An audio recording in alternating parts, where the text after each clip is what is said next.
This is something I've read before and I'm reading it again to make a new video, section by section.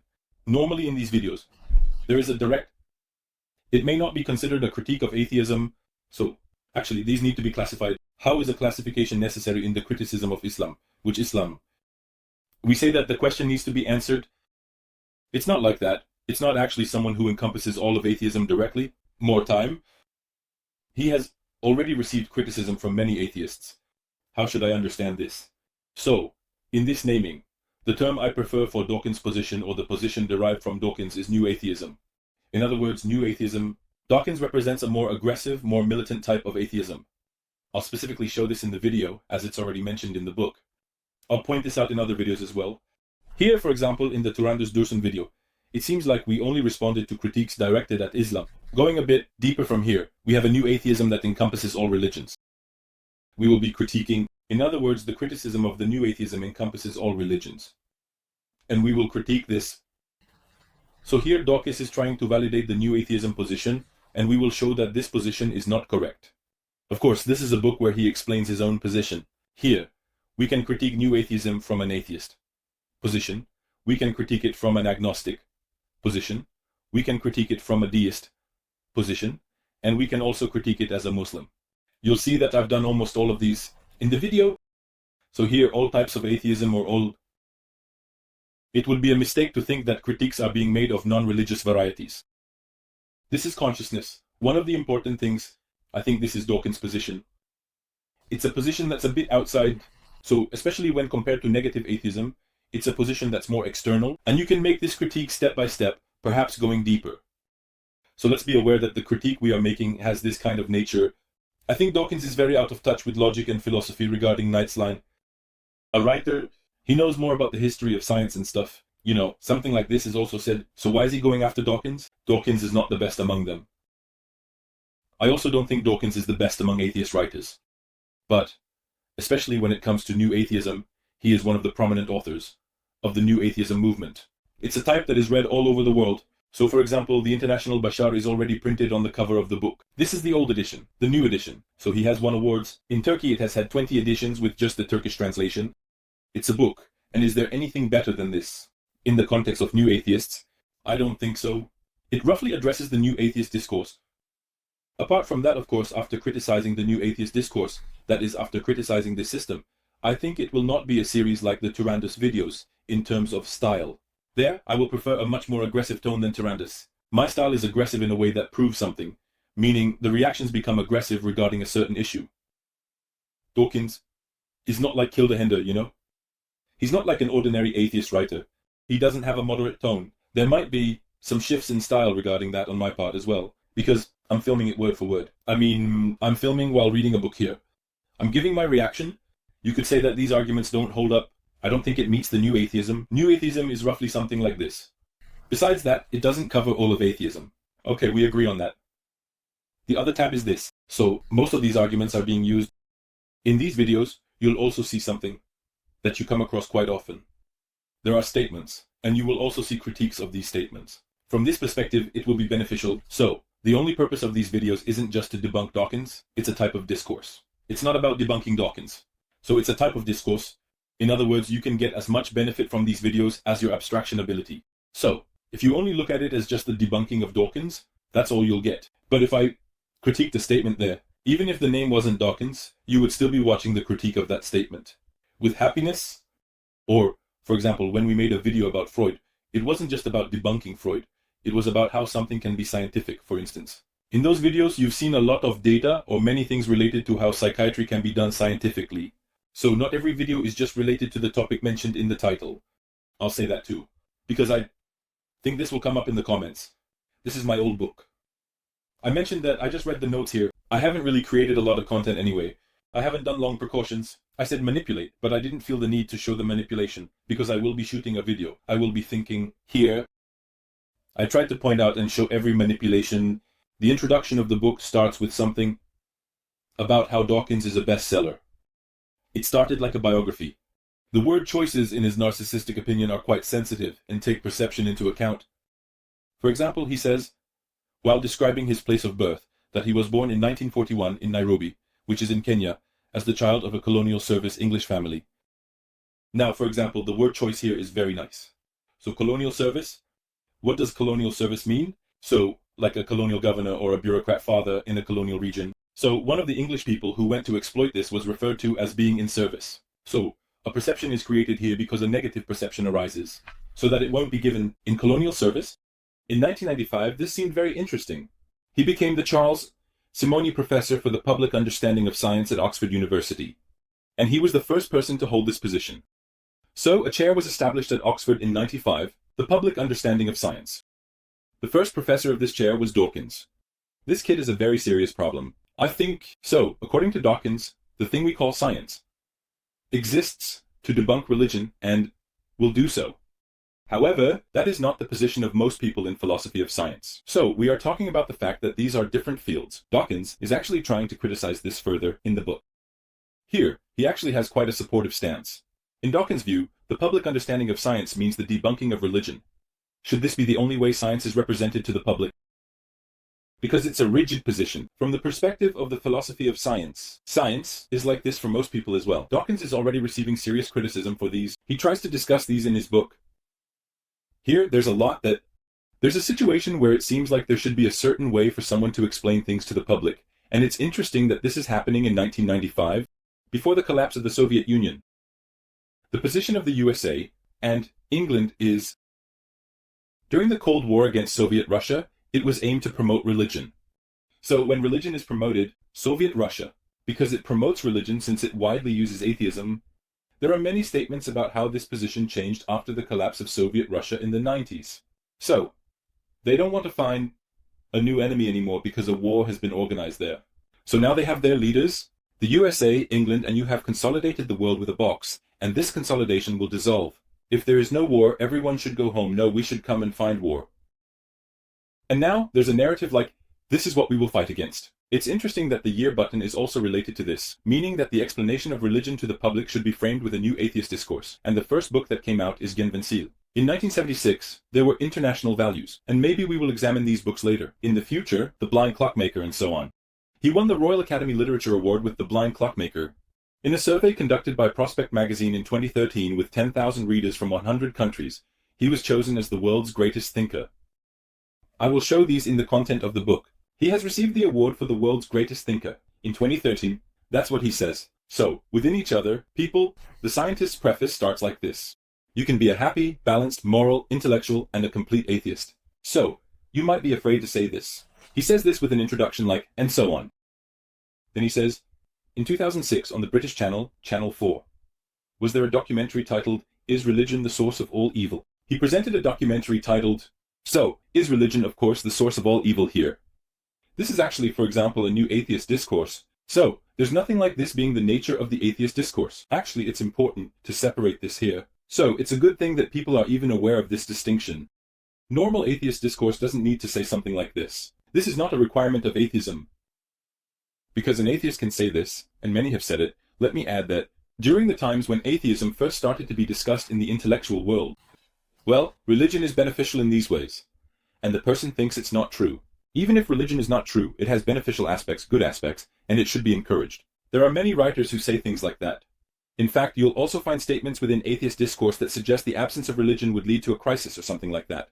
And you find it very often, he says, but religion is something that particularly relates to atheism in recent times. We are in a state of saying that religion is the source of all evils, and that everything will suddenly get better when it is eliminated. You think Dawkins prefers this statement? This is not a position that completely encompasses atheism. He says this, at first I didn't like this name and I opposed it quite a bit, he says. After that he sees an advertisement featuring the Manhattan area of New York City. There was a skyline of the Manhattan area of New York City in the advertisement, and he says, imagine a world without religion. It says, imagine a world without religion? What was meant to be conveyed here? In the picture, the World Trade Center towers that Al-Qaeda tore apart with planes were strikingly present as if they had never collapsed. Imagine a world with no religion, just like in John Lennon's famous song. Imagine there were no suicide bombers, no bombings in the English subway on September 11th, no witch hunts, and no Jews being massacred. Think about there are no those exploiting religion on TV. Religion is the root of all evils. This sounded like an aggressive statement to me. Then I saw this advertisement and I really thought it was true, that it is the source of all evils. I mean, this is like this. This counts as something. So is this what religion is or not? I'm saying this without getting into any kind of debate. 1. I'm just going to explain this so you can understand the method of manipulation. Now, the world you're talking about is a complex made up of billions of phenomena. Structure. If you were to pull out 100 from a billion examples. 100. If you were to state what you want and line them up one after the other, would you say a lot? No, I mean, when you line up those 100, the people reading it would say, it really is like this. So, people are like this. But you would have chosen 100 out of a billion. It's already clear that religion is not just about this. It looks something like this on Earth. Everyone knows this clearly. You could have done it in the opposite order. If you had done it, it would have worked. That would also be a type of rhetoric. This is also a type of rhetoric. And when this rhetoric is done, do you end up saying something? Do you end up proving something? No, not really. The guy could have done it like this, for example. He would have picked things that are based on atheism, or things done by atheists. They would have picked it apart. Let's say, rape is negative. Who did this? An atheist did this. He did this from that religion. He did this from that religion. He picks. He lists them one after another. And then it gets turned into an interesting narrative, and you end up thinking you've said something. It doesn't work. This is a type of rhetoric. So understand this. Out of how many cases has he selected what he's saying? Even if he lists 1,000 examples, one after another, how many cases has he actually pulled from in total? Everyone knows that religion is not just about that. I mean, people help each other on the street with a sense of religious feeling. So is this bad? Is it the source of all evil? Or is there no evil in the world that isn't related to religion? Don't you see it in the world? So, is there no evil that isn't related to religion? For example, list the same thing for money. So why isn't Dawkins fighting against money? Think of an evil that involves money and has nothing to do with religion. Dawkins' statement has actually become invalid. But he prefers to say this as a statement, because here, rather than a perception of truth, there is a concern for rhetoric, and he is being rhetorical. I mean, how should I put it? If you read these kinds of rhetorical sentences one after another, it creates a perception in you as well. Wait a minute, think about it. Is it the source of all evil? Can you find an evil that isn't related to religion? Of course you can find it. So, no matter which object you examine like this, you won't be able to find this many examples. For example, is sexuality the source of all evil? If you have a sentence like that, and you think you're trying to find examples for it, you'll find thousands of examples. Those who kill each other, or those who throw acid on their partner's face, and so on. This statement is completely empty rhetoric. What Dawkins does throughout the book is generally rhetoric. So I observe it from this perspective. Philosophy is seriously weak if it were to be logical. But he's being rhetorical. Rhetoric isn't bad. He says this on page 17. I mean, we are in the preface. If this book serves its intended purpose, the religious readers who pick it up and open its cover will have become atheists by the time they finish reading it. I wrote one, I put a footnote. Hello, mister, I wrote Dawkins. Then he says, of course I know that not everyone will be like this. For example, I would say, come on, who do you think you are? Rightfully so, to Dawkins. What do you know? I mean, do you know my philosophy? Do you know my logic? What do you know? I would say, Dawkins. Dawkins will say something like this in this position. Everyone who reads my book becomes an atheist. If not, then they mean me. He says this. How presumptuous of this eruditeness from within. Of course, narrow-minded religious minds are immune to evidence. That's me. Now Dawkins is going to say something. If you don't accept it, it's because what Dawkins said is absolute truth. So, is there a possibility that you could be wrong? No. Is there a possibility that you could be wrong? No. If you don't accept it, then you're narrow-minded and bigoted. For example, a person who is not narrow-minded and bigoted would say something like this here. Of course, he could say that he doesn't think he can prove everything. I understand it this way, but someone else might understand it better. This whole fixed-mindedness thing here actually fits Dawkins perfectly. Look, because it's fixed, he says that people who don't accept that he has proven things in a thoughtful way, and that he himself has proven them, are either stupid, narrow-minded, or bigoted. He is exactly what he describes himself as, a narrow-minded, bigoted profile that believes 100% that what they say is absolutely true. That's why I call it the most dogmatic religion. New atheism is the most dogmatic religion seen in the world. Let's continue. Their immunity is based on childhood brainwashing methods. So, if he doesn't accept what I'm saying, it's because he was brainwashed in childhood, right? Yes, it's the most effective. It's one of the ways to gain immunity. There is a terrifying warning that they should avoid even opening the cover of books like this, which are definitely the work of the devil. So, the strongest way to avoid them is to say that books like this are the work of the devil and should be avoided. 2. Now, Dawkins' statement is like this. I take this book, I read it, I critique it, and thousands of people will watch this video. 2. Dawkins' statement is very much, who is the narrow-minded one? Dawkins. However, I believe there are quite a few. I believe there are those who are too open-minded, so that's not me, but someone else. According to Dawkins said, among these there is none that fits. We are here to refute this. So am I going to rot or not? There's no need to talk about it. I must have already refuted it to be examining this book here. Now, he has opened a section called Forward for the Dark Inset paperback edition. The book has been published. It was probably the first edition published in hardcover, as far as I understand. And a lot of criticism has come. Most of the criticisms that have come, from what I understand, based on the text and the way they respond, are from atheists, meaning non-religious people. Dawkins is also taking the hawk position here. So, religion is something that needs to be fought against. He needs to debate with atheists to build his position, because not all atheists think this way. Again, atheists. The distinction I made at the very beginning is actually for this reason. Let's see what he will say. Priority for the unbound edition. He says, I am an atheist, but I've put that in quotes. He says that he received a lot of criticism with this statement. I used to be an atheist, but I've received a lot of criticism with this statement. This is looking for these two criticisms. One of the most common criticisms I've seen is this. As far as I understand Dawkins, he has put this at the very beginning. They have given these as headings. You can't criticize religion without doing a detailed analysis of books related to theology. Here, Dawkins' choice of words is aimed at shaping perception. One of the things I meant by that is this. These are most of the criticisms that Dawkins has received. Actually, I could have reread these criticisms before preparing these videos. I didn't feel it was very necessary. Much of the criticism is directed at Dawkins' knowledge of philosophy. But if this word is translated as philosophy, here, not knowing philosophy, is something that puts people in an inferior position in society. However, for a new atheist, accusing someone of not knowing theology is different, because it's not a type of knowledge. It's not something that should belittle someone. That's why the term theology is preferred here. Actually, that's not what I meant. Theology, philosophy, and so on. So, some people have told Dawkins, you don't know theology, you don't know philosophy, you're just talking nonsense. Dawkins explains this as follows. If I had worked a lot on the epistemological differences between Aquinas and Duns Scotus, and if I had shown fairness to Regina regarding subjectivity, my book would have gone beyond just being a surprise. So, in a theory, how should I put it, he's talking about specific academic topics of two philosophers.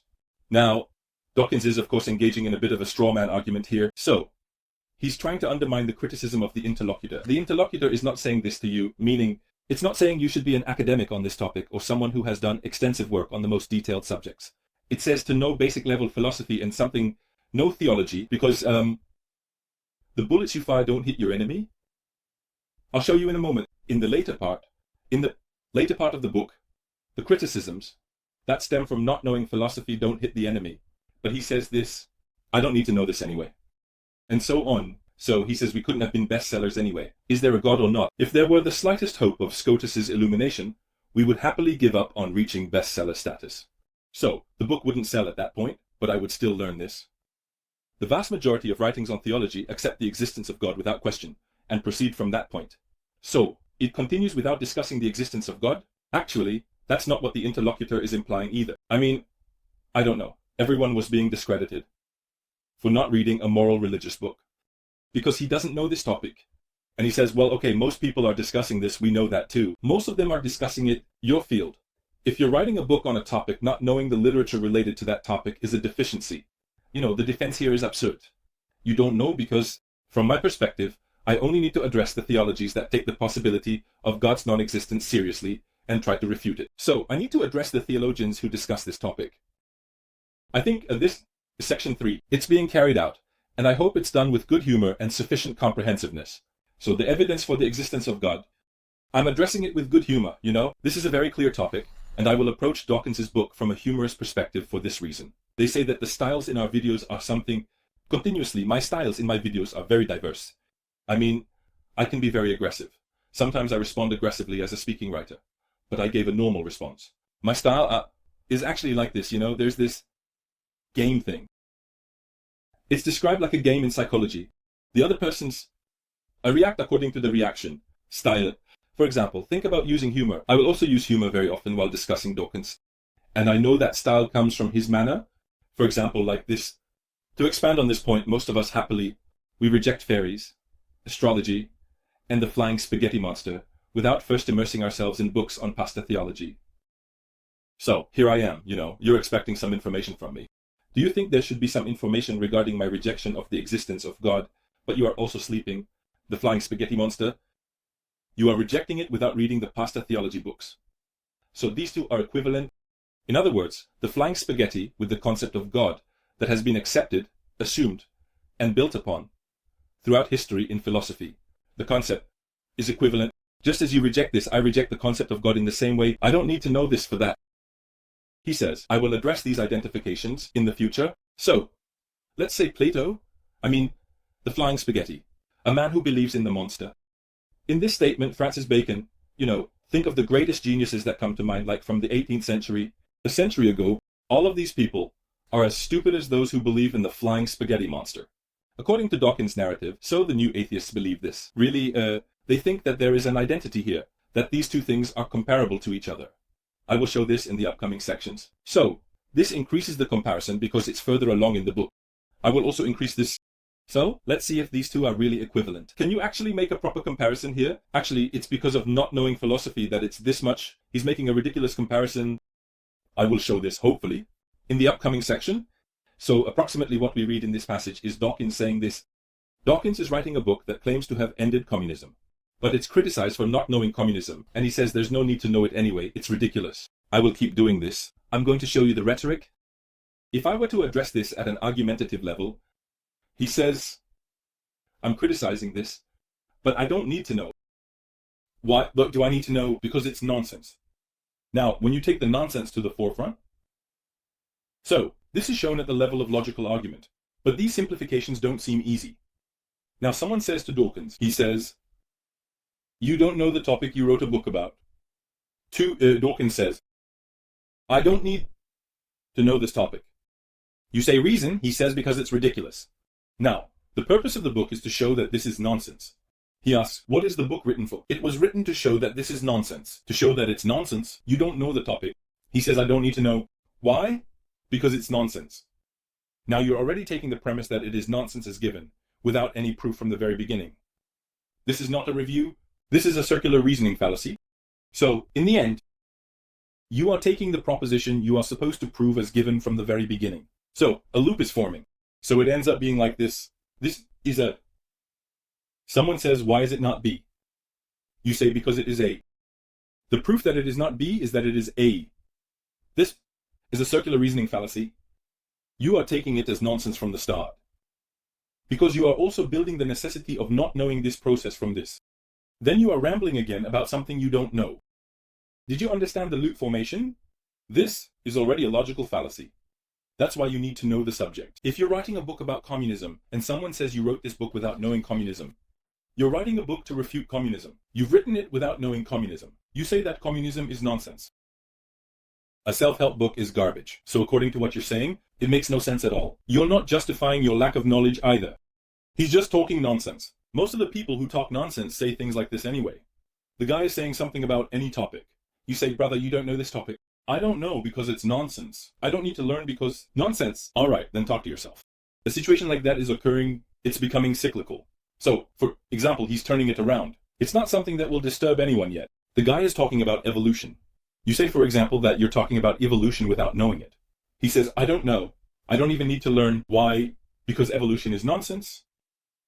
The same thing. Do you understand? This is empty rhetoric, empty nonsense. And already, to Dawkins, what he does throughout the book is that this is an important objection. Dawkins, I don't think this criticism only comes from the religious. This is the criticism. The important objection is to Dawkins, Dad, you're making a straw man fallacy. So, you're criticizing popular belief. So, things like this happen, for example. For example, he's reading a YouTube comment, but it's something else. Well, this isn't religion. Religion, who doesn't represent this, the guy isn't making such a statement. The person in front of you isn't saying something like this. If something is true, for example, let's put it into a proposition. There is a truth called A. So let's say something is true. No one can misunderstand this truth. No one can misunderstand this. You would have refuted that. You wouldn't have refuted the truth A.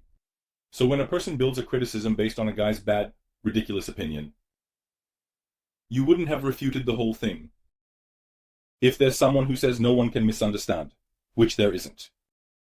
You would have refuted it.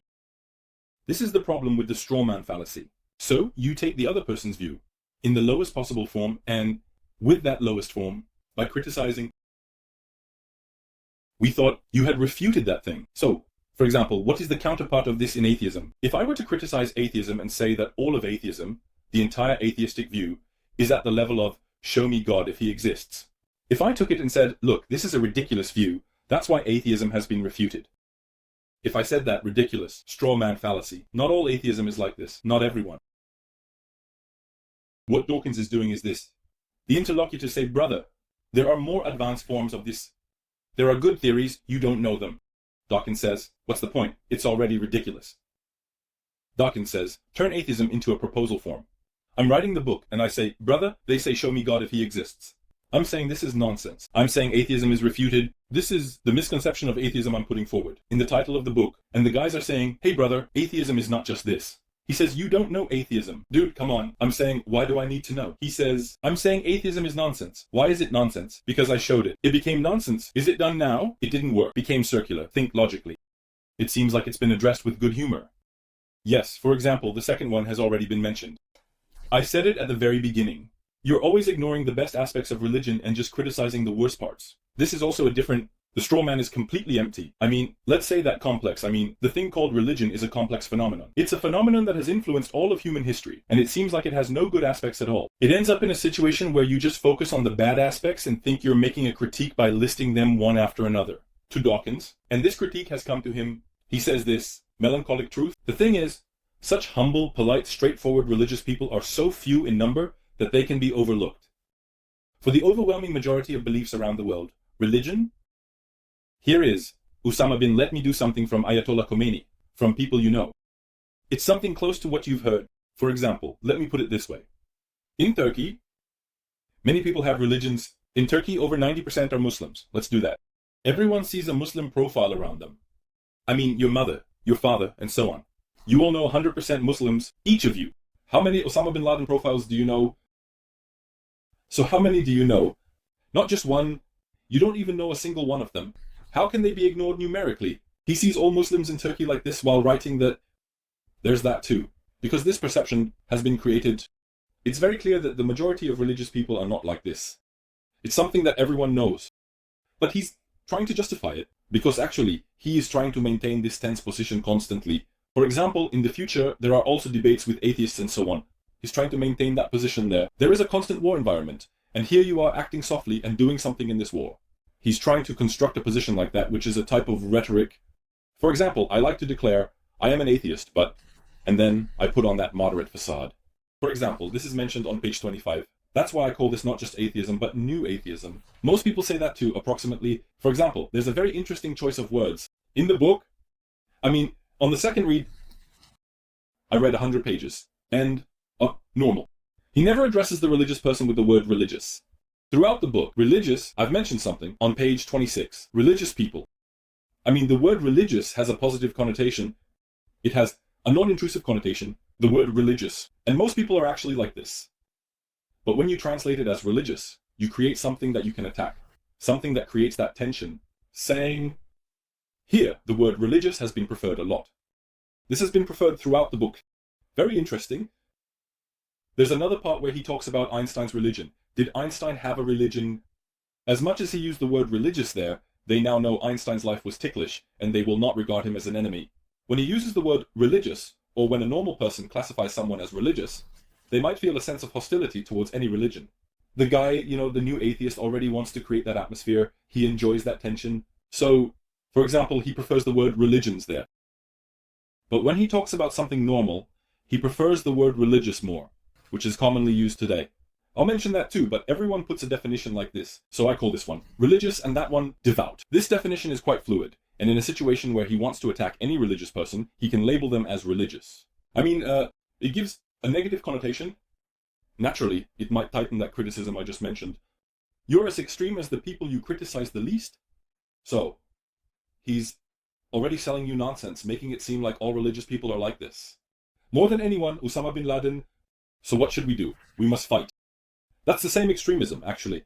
You've been labeled as extreme. Naturally, it says this. Passion against passion is our balance. Two opposing views. Page 27. This is the place.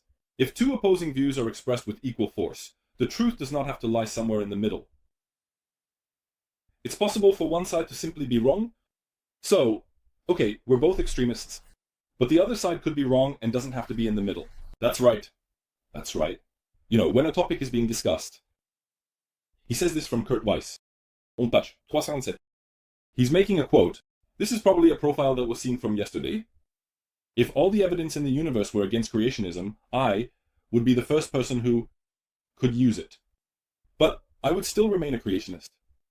Because it seems like God's word points to this. It appears I should stay pure on this side. He says the extreme religious person Kurt Weiss, for example, prefers to use the term religious here. The extreme religious person Kurt Weiss, he declares that all the evidence in the universe cannot change his mind. He continues by saying, a true scientist, passage. Now here, made a lot of worship.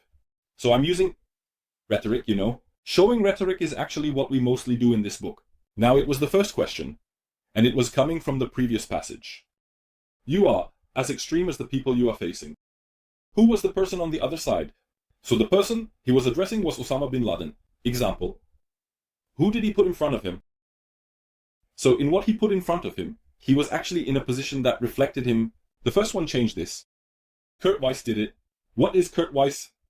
He discussed the topic of science. Someone said, even if it's true, we will reject it. I guess we can call this an extremism. Then he faced the other side. In this way of facing the other side, he became neither a reflection of Osama bin Laden, nor a reflection of normal religiosity. Neither of them worked out. What happened? He became a scientist. But the question is from a questioning person. What happened? He didn't ask because you strongly defend science. He didn't ask if you were an extremist in terms of science. He said you have an exaggerated form of atheism, and it's even more extreme than that of the religious. He asked if you have an exaggerated form of atheism, but here, Dawkins is like, okay, this is my attack. My type, he defends atheism as if it's some kind of sacred cause. It's hard for him to keep going by saying, it's normal for me not to be. So he did it this way. I defend science like this. The guy didn't ask you about science.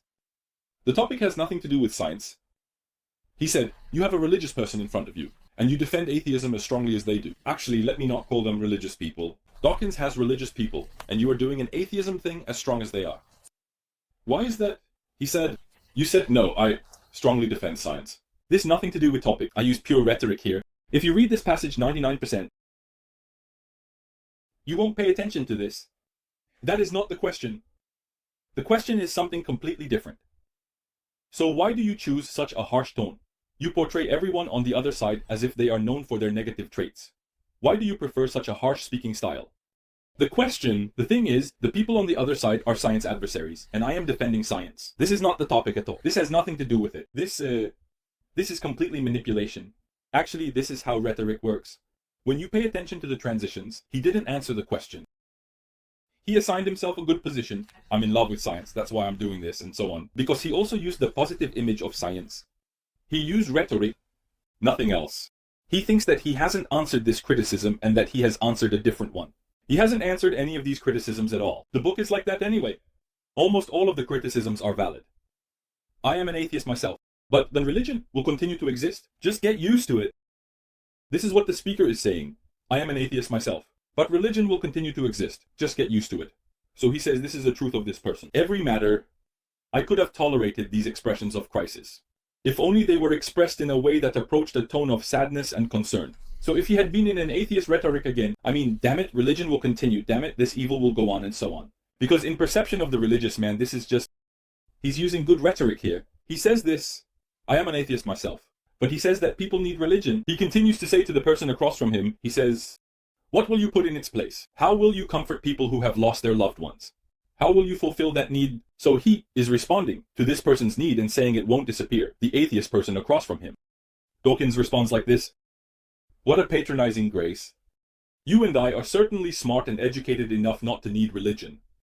If we go back to the topic of humanity's need for comfort, this is certainly true. But there's nothing childish about the belief that the universe owes us comfort, that it is our right. The large number of people who lack the ability to understand that X being comforting does not necessarily mean that X is true. For wonders. Now, the problem is this. Dawkins says, okay, brother, so religion offers comfort. However, the universe is not obligated to offer us comfort, and just because something provides comfort doesn't mean it's true. What did Dawkins do here? So what did he say? He didn't say anything at all. He's not saying anything at all. It's really like, it's bouncing back and forth like Play-Doh. You said, Dad, religion is the source of all evil. I read it 5 pages ago. Religion is the source of all evil. This guy said to you, you can't eliminate religion because it responds to a need. You said that this statement is nonsense. Here, he's acting all superior, talking down as if other people are nothing. And you said that just because something provides comfort doesn't mean it's true. Look, nothing was said about truth. Here. Are you aware of this? No one said that religion is true because it provides comfort. What did Dawkins actually refute? If I take it as a proposition, religion is true because it provides comfort. He refuted the statement. He said that just because something provides comfort doesn't mean it's true. But this is true, right? So, religion can't be proven like that. But the guy didn't say something like that. The guy said that religion won't go away because it responds to a human need. You said, yes, it provides comfort, but that doesn't make it true. So, if we're making a proposition like this exactly, the guy says that religion won't disappear because it responds to a need like comfort. You think you've refuted this proposition. So Dawkins is responding to this. He says, yes, religion provides comfort. Look, the difference between being true and being comforting, that being comforting doesn't require X to be true. The number of people who lack the ability to understand is astonishing. A lot of people accept that it provides comfort, according to Dawkins, but that doesn't mean that religion is true. Now, what the guy said was, religion won't disappear. Why comforting? It responds to this human need. You said, yes, religion is comforting. A lot of people believe in this too. But that doesn't mean that this religion is true. You confirmed the man's claims in their entirety. You confirmed what the man said. You haven't refuted it. The man is telling you the truth.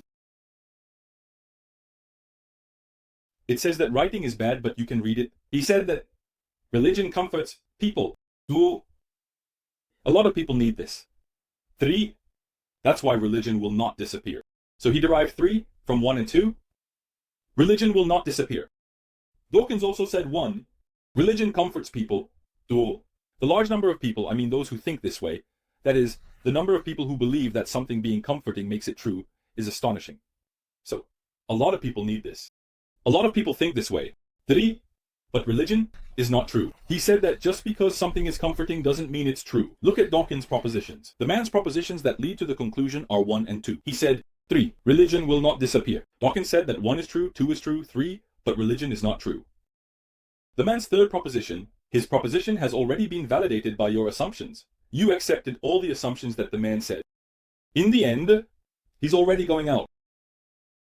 The man didn't say that you're right because he's an atheist. There's such a loss of rhetoric. So people read this, but I don't know if they notice this rhetorical difference. It feels strange to me. For example, I'm looking at it this way. And what I mean is Dawkins wants this here. I thought I could stand these expressions of depression. Of course, the tone that approaches sadness and anxiety is something like, he's going to be destroyed. But this is a type of atheism. So you are in the specific position here, and you are in the E. Shahin position. So right now he's trying to justify that. Of course, Dawkins, I'm opening this up in this ends. Rick tries the mechanism with the veil sign, but none of the precursors he accepts give that result. The third one says that it is not true, or because it is not true, it has no independence. This doesn't explain his aggression again. I mean, Dawkins. And he says that another related complaint is about the idea that life should have a purpose. What I always say is that there should be a fundamental assumption that life has a purpose and meaning. If you're writing a book, there should be a purpose behind it. If life has no meaning, then what's the point of writing this book? Richard Dawkins. If life has no meaning, what's the purpose of this hawkishness, this aggression? Completely empty. I'm saying this. Of course, I can't deny the need for emotional comfort. And I keep confirming what the man said. And this is embraced in the book. I cannot claim that the worldview offers more than slight consolation to those who have lost loved ones, for example. Cannot present. So you accept this? It offers a comfort, the man said. He said, yes, it offers comfort, but what I offer does not provide comfort. Many people need this. The man said, yes, many people need this. What I offer does not provide this. The man said that's why religion doesn't disappear. The man says no, it will disappear because religion is not true. Dude, it has nothing to do with the topic. A slight comfort. So let me say this. Let me give you an example. A 35-year-old woman. So right now we're debunking new atheism. It's not even atheism. This, if you were an atheist, I could easily say this. You're wasting your effort. So you're wasting your effort completely. A 35-year-old woman, after her 4-year-old child has died, you go and say, this is how it will be. So what will happen to my child? It's gone. You won't see it again. It could have not disappeared, but it is gone. It's very clear that this is not patrelacy. With a person's reality, it's very clear that it doesn't fit. Even if I were an atheist, you could reasonably say here, well, brother, this is something necessary. These people need it. You would say, but the consolation that religion seems to offer our brains, the comfort that religion seems to offer our minds is that we survive after we die. If it is fundamentally based on an incredibly implausible proposition from a neuroscientific perspective, do you really want to defend that? This has nothing to do with the topic. So this says that that's not true. So what he's arguing is this. Okay, but Dad, this provides comfort. It has finally arrived. Is the conclusion or modern stuff? Okay, it provides comfort. You think it's wrong, it still provides comfort. Yours doesn't provide it. And one of the things that will explain why this religion hasn't disappeared, it's the source of all evil, as I said at the very beginning. I always say that, if you think that religion is the source of all evil and only brings evil to humanity, especially if you're looking at it from an evolutionary perspective, bro, why didn't it get eliminated? What is this? Why do people continue to choose something that constantly brings them evil? Anyway, it's a long story. There are also discussions about this, but I won't get into that. What's the point of this argument? I mean, this comfort? It's ridiculous.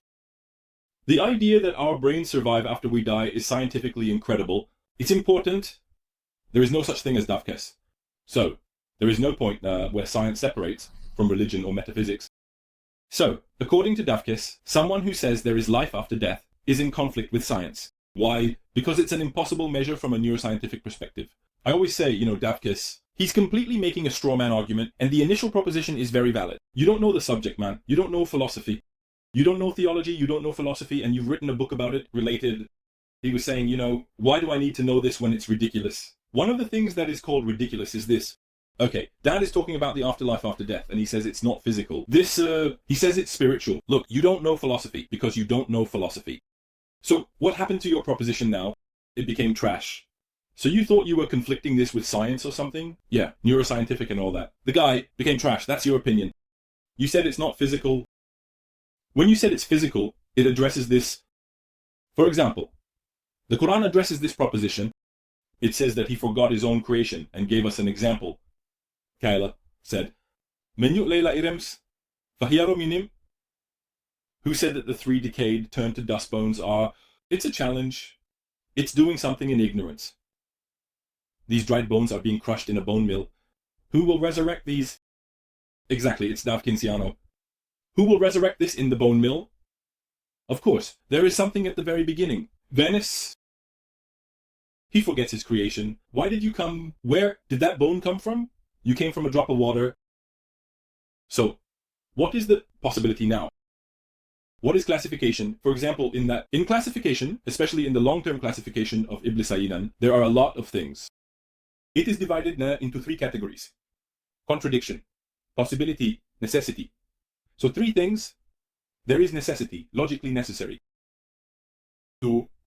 There are logically possible things, and almost 99% of the objects and things in the world are here. Logically possible. 3. Contradiction. They say contradiction without understanding. I said something like that. Contradiction, logically, is impossible. So what is it? Triangle, square. For you, it is logically contradictory. You can't understand it. You can't even imagine a triangle as a square. Or what is it? Something exists and doesn't exist at the same time. You can't imagine that. You can't even conceive it in your mind. This is called contradiction. Logically necessary, it must be that way. The statement A is a logically necessary statement. The statement A is not A. The statement A is not A is a logically necessary statement. You increase this. The possible in between is discussed in the context of possibility. The Quran here is completely talking about the concept of possibility. He forgot his initial creation. It moves on to a proof like, if you were possible from that, you can also be possible in this. He says, for example, the servant of God. is the one who will destroy you. Inshaha Abula Marwa. He who created it for the first time will bring it back to life again. So for you to ask this question, even if it were physical, I already moved past that. There are many people who say when a man says this is not physical. In ancient times, when he worked on philosophies, he listened to many things. This question is completely nonsense. In this context, this is what I will say. Even if you say it's physical, you need to discuss this. So how did the first human or the first body come to be? You need to talk about the plan and show how ridiculous it is. He's just being rhetorical, completely empty. So he threw away the rotten bone. Who was going to bring this back to life? Exactly. This text is answering you. You need to discuss this. For example, look, this is not unaware of the claim you made. They're trying to explain something like that. Humans were just hitting stones against each other, you know?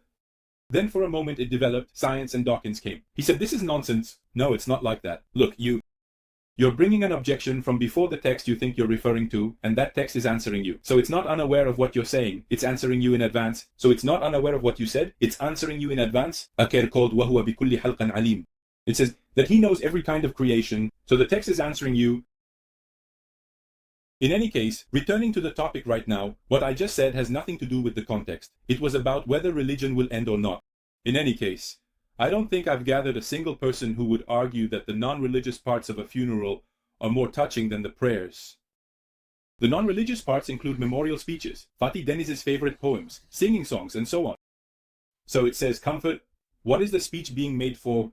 Behind it, comfort. This funeral speech might be something more touching for this journalist. From the non-religious topics stemming from memories. So it might provide better comfort than religion, and so on. Laughter. My child. From there, exactly, I mean, the people you call for comfort only need this. Someone whose child died at the age of 4 says, oh, how beautifully it was spoken, my child. It's not about a plan. It's like finding comfort. After going home the next day and then reflecting on it by yourself. On page 31 it says, of course, there are exceptions. But for many people, the main reason for clinging to religion is not to find comfort. They have been left behind by the education system and don't even realize that not believing is an option. So, now, with this statement, do you know what the biggest thing in rhetoric is? The palm of his hand does not come. It won't give you a speech that you can hold on to like this. Okay, so the biggest reason for believing stems from the religious education system. So why is it high in countries where religious education is not provided, bro? Everywhere is high, the world, and you're talking about a climate within the geography you're in. It's been like this everywhere throughout human history. Even in primitive tribes, it's like this. So what do you think you're disproving with what? Is it because religious education is provided there? In primitive tribes, people... No. It's like this even in the most secular societies. I mean, it's like this everywhere, like in Greece and so on. So, this is the reality of the person. Okay? You can't disprove this with such an example. You can't disprove it with a statement. You need to prove that this statement is true. For example, you needed to disprove this consolation. You couldn't disprove it. Did you understand? We're poor. That's the thing, the purpose of life. These are the fundamental issues of humanity. You're in the world, you know. All of this doesn't necessarily need to be discussed in the context of believing in a religion. For an atheist, the question of whether a religion disappears or not is actually an argument-triggering thing. An atheist can use this too, and the new atheists are actually discussing it a bit more there. Now, the first chapter of the book, actually, it's like a preface, like the continuation of the preface. That's why I'm continuing from here. I will make a separate video from the second chapter, God willing. It says, a non-believer who deeply believes in disbelief. For example, here on page 37 it says, a great scientist who appears to be religious in our age. Appearing to be religious, for example, here he doesn't prefer the term religious extremist. A scientist, if it were a normal thing, if it were a group he harbored hostility towards, he would have called them religious extremists. Long discussions about Einstein. Is he an atheist? Was he an atheist? No, he probably seems like a deist, Einstein. He tried to discuss it, but I think it doesn't matter at all. Of this topic, Einstein discussed his religious views, but in our opinion, it doesn't matter. It has no relevance to the topic. But you know, he has some complicated words in terms of meaning. And for example, he thinks he is interpreting his words, I will do this here, in the context of showing how far Dawkins is from this subject. At the beginning of the book, to the man who says, you don't know the subject, Dad, he says something because I don't need to know. It's nonsense. I think it's a good example to show how much he doesn't know. God is hurt, but he is not malicious. These are quotes from Einstein. Does God not create, or did God have the right to choose in the creation of the universe? We have every reason to believe that Einstein's expressions indicate pantheism rather than deism, and definitely not theism. So he is not a theist anymore. The phrase God does no harm should be translated as randomness does not lie at the heart of everything. So what is this determinism? There is determinism. It's almost the same as being suggested. God does not create. Randomness does not lie at the heart of everything. Einstein uses the word God entirely in a metaphorical and poetic sense. So, in Dawkins' mental framework, a man who accepts determinism is referring to something metaphorical and poetic when he says God. This cannot be theism. He thinks that all religions reject determinism, the whole of it.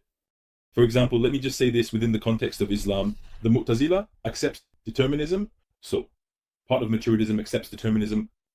He completely believes in determinism as a philosopher. Well, all these people, according to Thing, this test, and what is pantheism? What is it all about? And we don't take this or something. So what does this mean? So you don't know the history of religions, do you?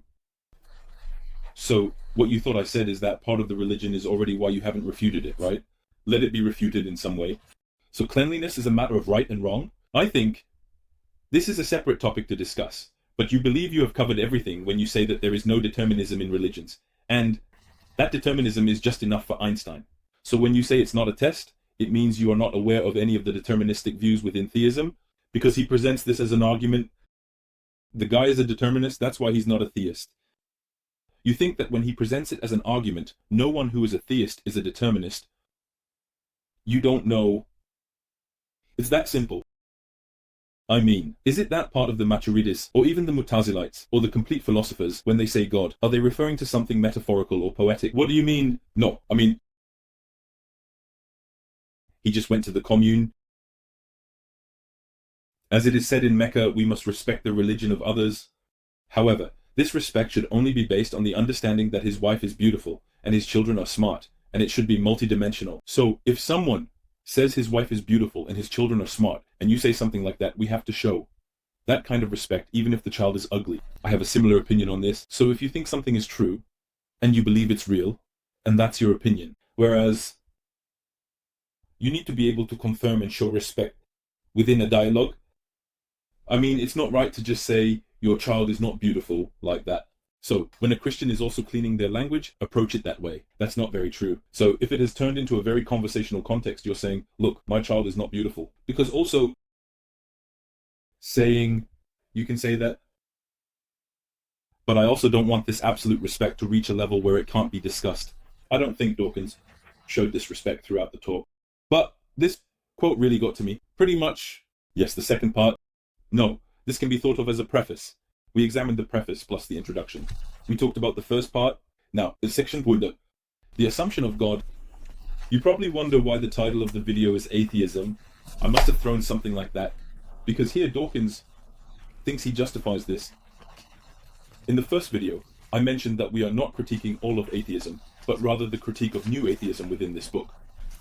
Now we will also see the God assumption section, justifying his position. Richard Dawkins, we will see him justifying his position of Richard Dawkins. He made an introduction like this. He talked about how the concept of God in Judaism, or more precisely, the God described in the Old Testament, is unjust and so on. So he explained his own opinion on this issue, and then said that it is such an easy target to attack. It wouldn't be fair. So, it wouldn't be fair for us to attack such an easy target, an easily critiqued target, while critiquing the concept of God. The most extreme example is Jehovah, or the boring Christianity that is its opposite. This verified one cannot be disproven. In other words, these two profiles are at extremes, and it would not be right to refute them like this, he says. So, he's trying to say that he won't engage in a straw man fallacy. In the previous section, I already showed in many places that he built upon this, and he will do the same in this section. I will define the assumption of God in a more defensible way. So in a more defensible way, he says, I will define it, I won't engage in a straw man fallacy. He says that there is a superhuman, supernatural intelligence, and that this being encompasses the universe and the being within itself. He has consciously designed and created everything, including us. So he says that he won't critique God through the profile of Jehovah and Jesus in Christianity. Someone very boring. I won't be making any nonsense arguments. I will do it, define God, and critique it. The definition of God will be this. He says, what is this God team? A superhuman. We don't believe like that. For example, most people, especially in religions that are more abstract, they don't believe like that anyway. Conceptions of God are not like that. If I say that I criticize the conception of God as a superhuman from a more defensible position, for example, it means that this criticism won't affect me at all. Your criticism that you will make designing and creating the universe, for example, if such an anthropomorphic definition were made in Islam, that is a definition of God with a superhuman profile. The vast majority of Muslim schools, they say that this is not Islamic, that it is outside of Islam. Anyway, he thinks this isn't nonsense. I mean, like Dawkins, this part seems really funny to me. He has said this throughout the book. Actually, this book consists of a great deal of rhetoric. So, it consists mostly of a well-known rhetoric. He has a few unique arguments, and these are really very bad. For example, this is my... Here, at least among the works that have been read, I think there is something that is said only here. This book, on the other hand, will advocate a different perspective. That view is this: it is sufficient to design anything, a creative mind in complexity can only emerge as the final product of a long, gradual evolutionary process. So, it's a conception of a designer-like deity. Of course, I'm moving on without getting stuck on this superhuman. Such a creative mind, it can only emerge as a result of long, gradual evolutionary processes. I think this is quite an original argument. It repeats in many places. It will probably repeat later in the book. Now, what does he mean by design? So, with an argument like a designer or something, it has to go through this evolution, in the end. So, doesn't that mean that this designer hasn't designed these laws of nature? You know, he says that he doesn't make the fallacy of opposing legislation. On the other side, there is a random follower of a religion, and they believe in this conception of God. What is he going to say? So, he's going to say, look, brother, you say that a structure of such evolutionary complexity must have emerged as a result of an evolutionary process. What you accept as evolution, let's say, are the laws of nature. So I believe he created this too. If he said, how will it be within this law? Who created it? It has to be before that, right? I mean, I'm not saying this in the context of time, of course, priority and posterity. But how can you include him in that? So what will it be? There are gods. There are gods that are not all-knowing, there are gods that are not all-powerful, and then there is the all-knowing, all-powerful God. So, the ones that are not all-knowing are being eliminated. What does this mean? What kind of sentence is this? None of the conceptions of God were like this. If he knew them, he wouldn't criticize them. He says that he thinks it's not necessary for him to know. While writing this book, we showed it in the first part. It turns out like this when you don't know. Actually, there is a little more to this question. The form, it becomes something different in the public perception. If God exists, if God created the world, then the question becomes, who created God? So that's the level of the question. Let's continue. The historians of religion trace the evolution from primitive tribal animisms to various forms of polytheism, like those of the Greeks, Romans, and Scandinavians, and then continuing with Judaism and its derivatives, Christianity and Islam. They know that there is a gradual transition towards monotheism. So, now, I'm going to connect this here. So, with this sentence, I'm connecting this to Dawkins. Dawkins says historians of religion know animism comes first, then polytheistic religions, and then monotheistic religions. Let's talk about atheism. In fact, it's described like that at the end. So what Compton built was like this. Historians of religion know this. He approached it as if it wasn't something that could be debated. This is quite a debated topic. I had shown this before. We had read passages from Schmidt, Lange, and Eliade. I will connect this in a few places related to this. But what's important from my perspective is this. He envisions it as a kind of development within these processes. Dawkins. Okay, I'm connecting it with that idea. In the future, I'm going to come back here and say, look, you said it like that, to show inconsistency. And then, with a very magnificent argument, it was time for monotheism. He said that it is doomed to turn into atheism by subtracting one God. I'm skipping this because there's no argument here. For example, on one page, then on page 58, a member of the Hindu Society talks about the polytheism of a Hindu on page 58. So his polytheism is not real polytheism. It's a monotheism that wears a mask. There is only one God, and the other gods are new creators. God, Brahma, the preserver God, Vishnu, the destroyer God, Shiva, the god thief, etc. He counts. Then he says that each of the names that include these is just a symbol or an embodiment of a single God. They are, as Eliade puts it, hierophanies, meaning they are manifestations. Now in this narrative, the single God actually reveals the belief in one God that is at the core of polytheism. This narrative does not address this, it does not explain this. We had read these passages from Eliade before. What was he saying? He says that if we go to primitive tribes, no matter where in the world you go, there is a belief in a sky god, a creator deity. And he said that polytheism emerged through its hierophanies, that is, its phenomena. This passage actually describes exactly what Eliade was talking about. Something opposite to the previous narrative is happening, but there is no need. I will continue. I connected that part, and I will show more things from there, highlighting inconsistencies. He has criticized Christianity. It's not our thing right now. Christianity has made a critique, especially through the testicles, which I also find contradictory. Then he says that he doesn't engage in the straw man fallacy. For example, he opened a section like this, page 60. The devout, meaning that in one matter, in another matter, they have no evidence and they will never have it, is extremely detailed. The details they present are their arrogant confidence. Here, for example, he is talking about this. So, you see, he talks about how, in the history of Christianity, Mary, the mother, and the clergy have been elevated to a semi-divine status through their intercessory powers, even if they cannot be made into a full god. He's talking about the lists of saints. So, the lists of saints, the holy individuals who have the right to intercede, and their lists. This list of areas of expertise has been attributed to these specialties. Stomach aches, rape victims, anorexia, arms dealers. It includes expert saints in blacksmithing, broken bones, bomb making, and intestinal disorders, and it goes beyond absurdity. Alright, so we can return to this here. I would say you're right. What does this have to do with it? About the topic? As I said at the very beginning, look. In order to critique an idea through the actions of individuals, its proponents need to state this proposition. It's a fact. This is not enough. To refute A as a fact, look, despite this person's action being attributed to A, the action is bad. In order to refute this, you need to say that this action is bad. Then A is not a fact. Such a thing cannot happen. There can't be a transition. What can you refute with someone's bad action? Just... the action of person X is bad. If someone had said this, you could have refuted it. A is a fact. No one who attributes themselves to A makes a mistake. If they had said this, you would have refuted it. So, for example, let's say, what should it be? Let there be someone who says deism is a fact. Deism is a fact?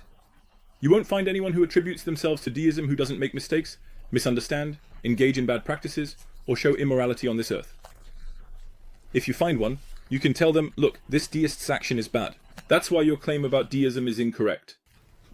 But if a man says that deism is a fact, if you go to him and say that this guy's doing bad things, he would say that he made a mistake, misunderstood, is ignorant, and so on. A bunch of things.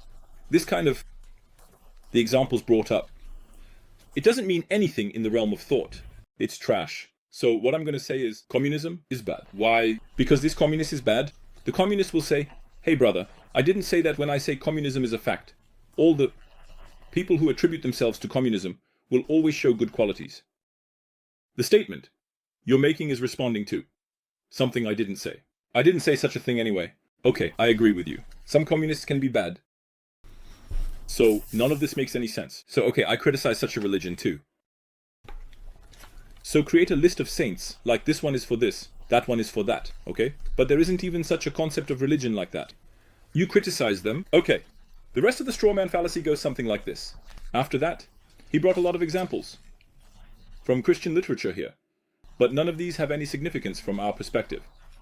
With this, you won't prove God's fallibility either.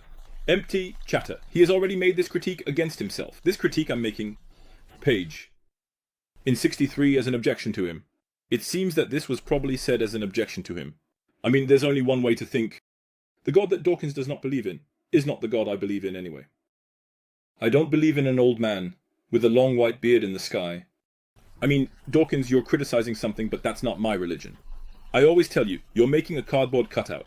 You're kicking that cardboard cutout. This cardboard cutout has no connection to me, so kick it as much as you want. I mean, if you say you've refuted all religions and then kick a cardboard cutout, fine. You can say you've kicked a cardboard cutout. I mean, then he says, look, for example, there's something very interesting. He relays an objection from a man like this. The God that Dawkins doesn't believe in is not the God I believe in. I don't believe in an old man with a long white beard in the sky. Dawkins says, I'm not attacking any specific type of God or gods. What I'm attacking is God. They are all gods, and no matter when or how they are invented. It's everything that has a nature. Now, it seems like Dawkins has said something here. It's not a template of a god, or it's not this God. What I'm attacking is the concept of God. And they are all gods. The problem is this. Now, in logic, there is something called genus and species. Ranking. Do you know what Dawkins is saying here? A man says, for example, Dawkins is criticizing, Why is man evil? He has written a book called that. That's the name. Why is man evil? Then in the book, he only criticizes carpenters. Carpenters. I don't know. He's criticizing the doctors. He says these carpenters, they use the wood, in a cheap way and sell it for a high price. He says the product, I don't know what. Then he says doctors don't smile at their patients during examinations, and because of some of their faces, people are dying, and so on. Let's say you're a housewife or an engineer, and you say, Dad, what does this have to do with me? So you ended up criticizing the carpenters. The doctors, what does it have to do with it? He says, with me, God cursed the men. There's a guy saying, what did I do wrong? I'm just watching a series at home and stuff. What does that example have to do with me?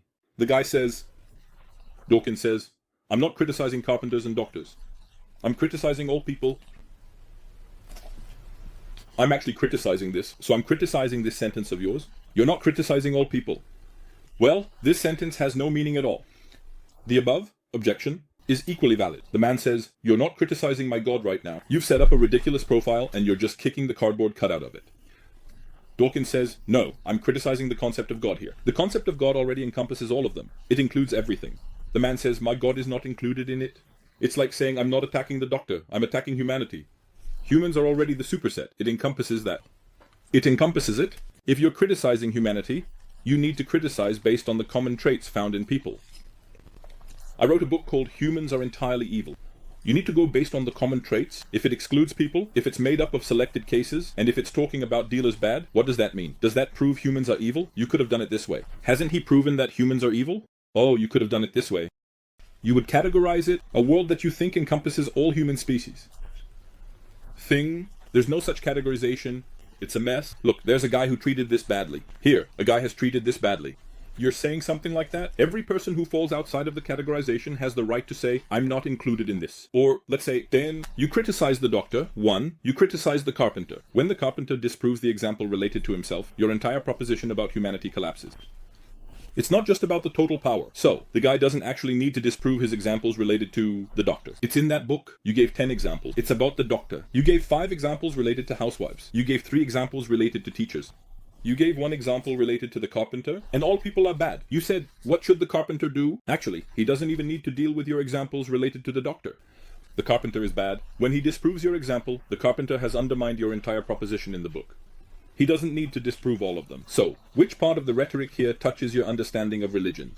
This touches on it, okay? When you disprove this, it's already been disproven. I'm almost answering everything here as I go. There's no need for that either. Normally, I would say, this doesn't represent my religion, this is not my religion, this is my belief, and I'll find 3 criticisms like, this is not, this is not, this is not, and so on. And I'm moving on to monotheism. He says that the greatest evil is monotheism. So the fundamental great evil is monotheism. Anti-human, that is, 3 anti-human religions have developed from this barbaric Bronze Age text known as the Old Testament. Judaism, Christianity, and Islam. These are sky god religions, and they are completely patriarchal. God is the Father who has power over everything. Therefore, in these realms influenced by the sky, God, and earthly male messengers, there has been a hatred of women for 2,000 years. Well, that's the issue. Not having such a context is a separate problem.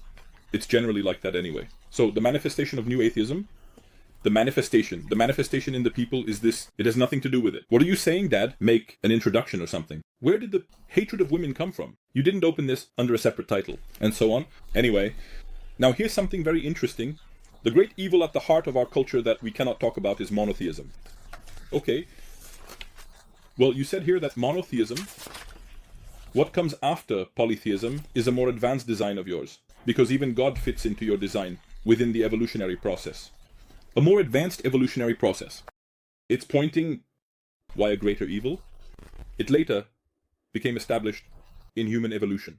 According to your design, you said here that there was polytheism, and it developed into a bit of monotheism. Monotheism must be better than polytheism. According to this narrative, you say this is the greatest, the worst.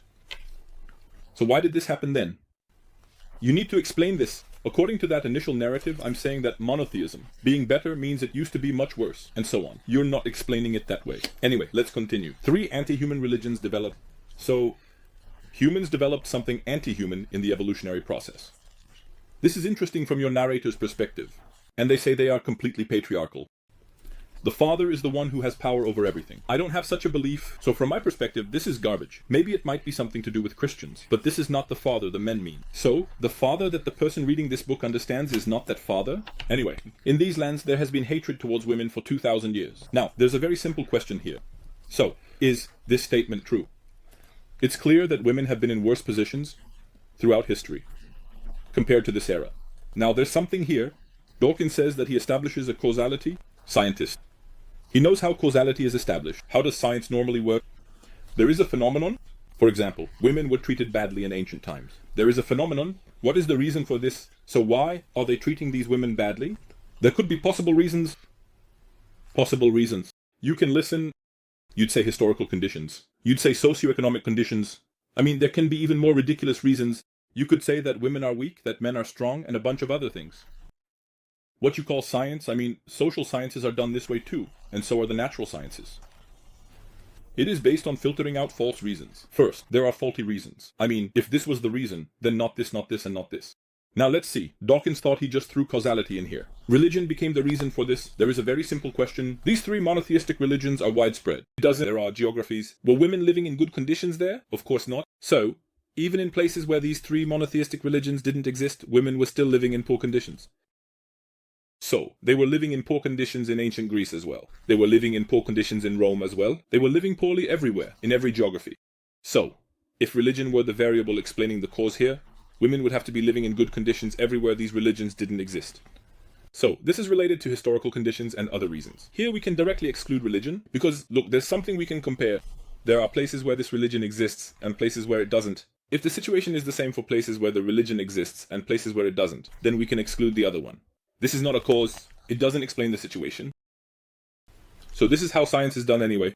That's how all science is done. So what are you doing? You say that I threw this glass and it fell to the ground. What is the reason for this glass falling to the ground? Having a certain volume, being in the shape of a glass, having pictures on it. Look, all of these are possible reasons. Then you say that if it were related to having a picture on it, then when I throw this, it falls too, but this one doesn't have a picture. So, the picture is not the reason for this. You're doing science like this. By excluding, you're eliminating possible false reasons, and you say that the reason that seems to repeat consistently with every visible variable looks like this. Maybe it changes sometimes. That's why a job test is found later, and so on. This is exactly the opposite of science. This is what thinking is. I say it often. Science will attract science. This is propaganda, you see. What I'm saying is something done with the scientific method. We are living in perfect conditions in regions where these religions are not widespread. Now, if you take a sample with tweezers from there, you can also take a sample with tweezers from here. Overall, there isn't really a big change. They are living in very bad conditions in Greece now. There's no voting. You're saying to give religion, well, that's not there in Greece either. No, I mean, women can't enter the Athenian assembly. Slaves can't enter either. Right? Or if you turn to the same thing again, for example, the burial of baby girls. It's present in Greece, it's present in Rome. These religions, Islam is coming, prohibiting this. Does the independent variable explain what's going on here? What's the situation then? No, it doesn't explain. So there is such a thing. I mean, the sacrifice, girl children and so on, is just empty chatter. But there's really no concern about putting forth an idea here. A rhetoric that follows one after another. Actually, most people read this line and just move on, saying it's true. There are a lot of things. He talked about the religious views of the American founders, which, like the Einstein passage, does not concern us much. There are a lot of irrelevant discussions in the work. I think this book can be reduced to 3 or 4 arguments. It has given long examples about the injustices faced by atheists in some places. It's very interesting. I mean, think about it this way. I'm asking you, why do you believe in this religion? For example, why are you a communist? Because communists in 1900, I don't know what year, here. This communist was a victim. That's why communism is justified. What does that have to do with anything? What's the connection to the topic?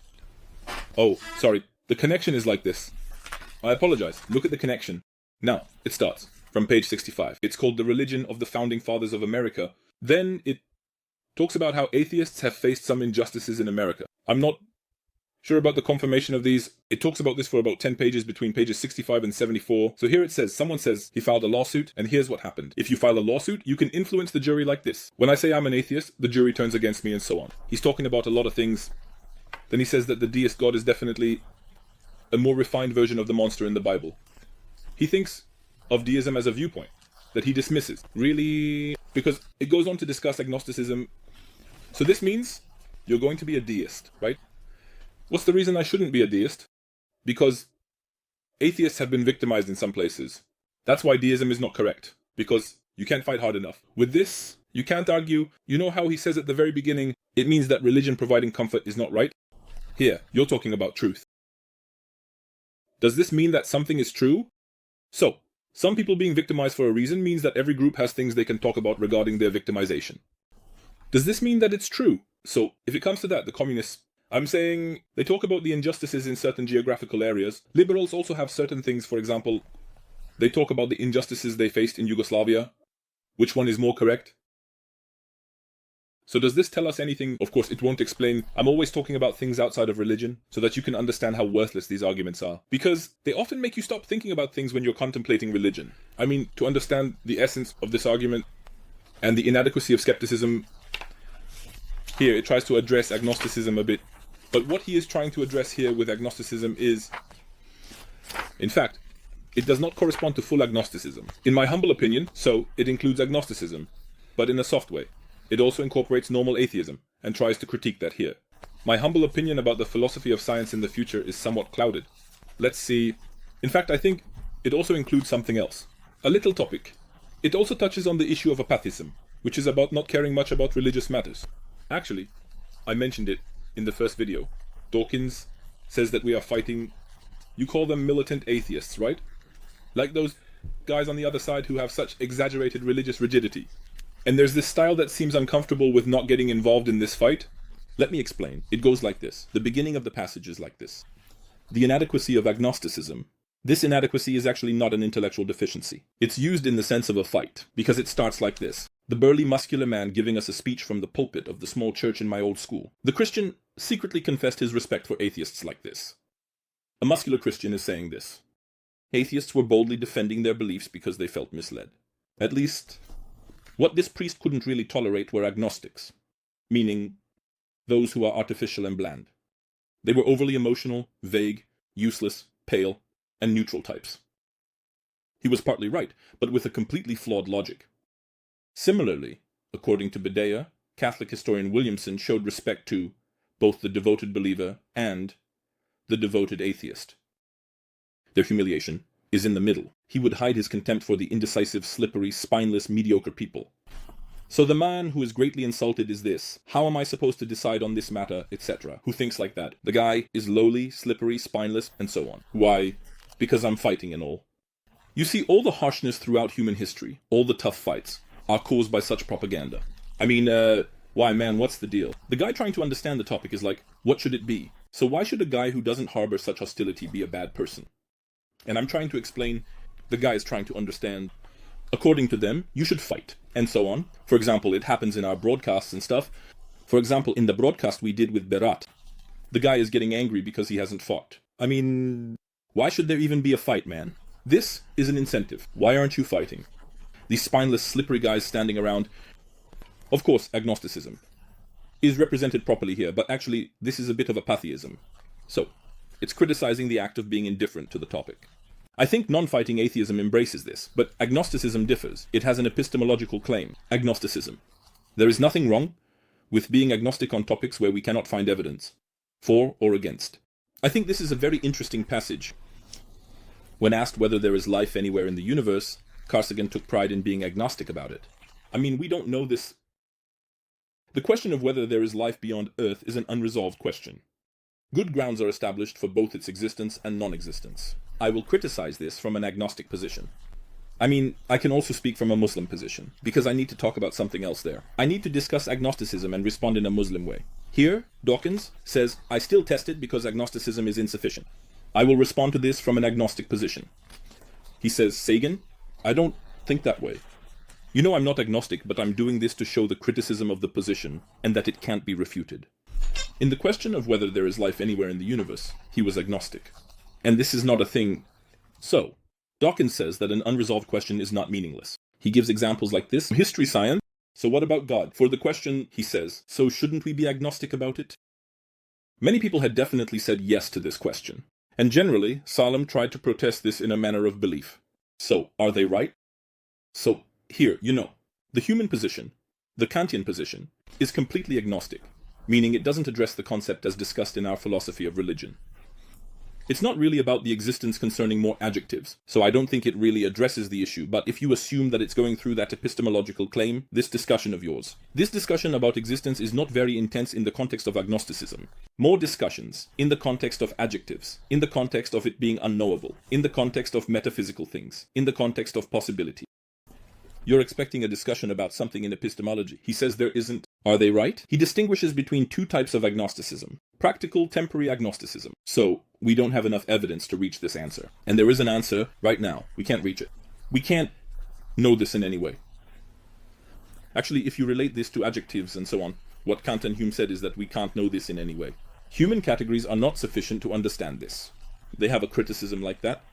So what is commonly heard here as agnosticism is actually more mostly. Let's say in the context of adjectives. Anyway, let's continue. In principle, yes, because human mind is not sufficient to understand. He says it's not sufficient. So, it's not sufficient to derive these adjectives from here.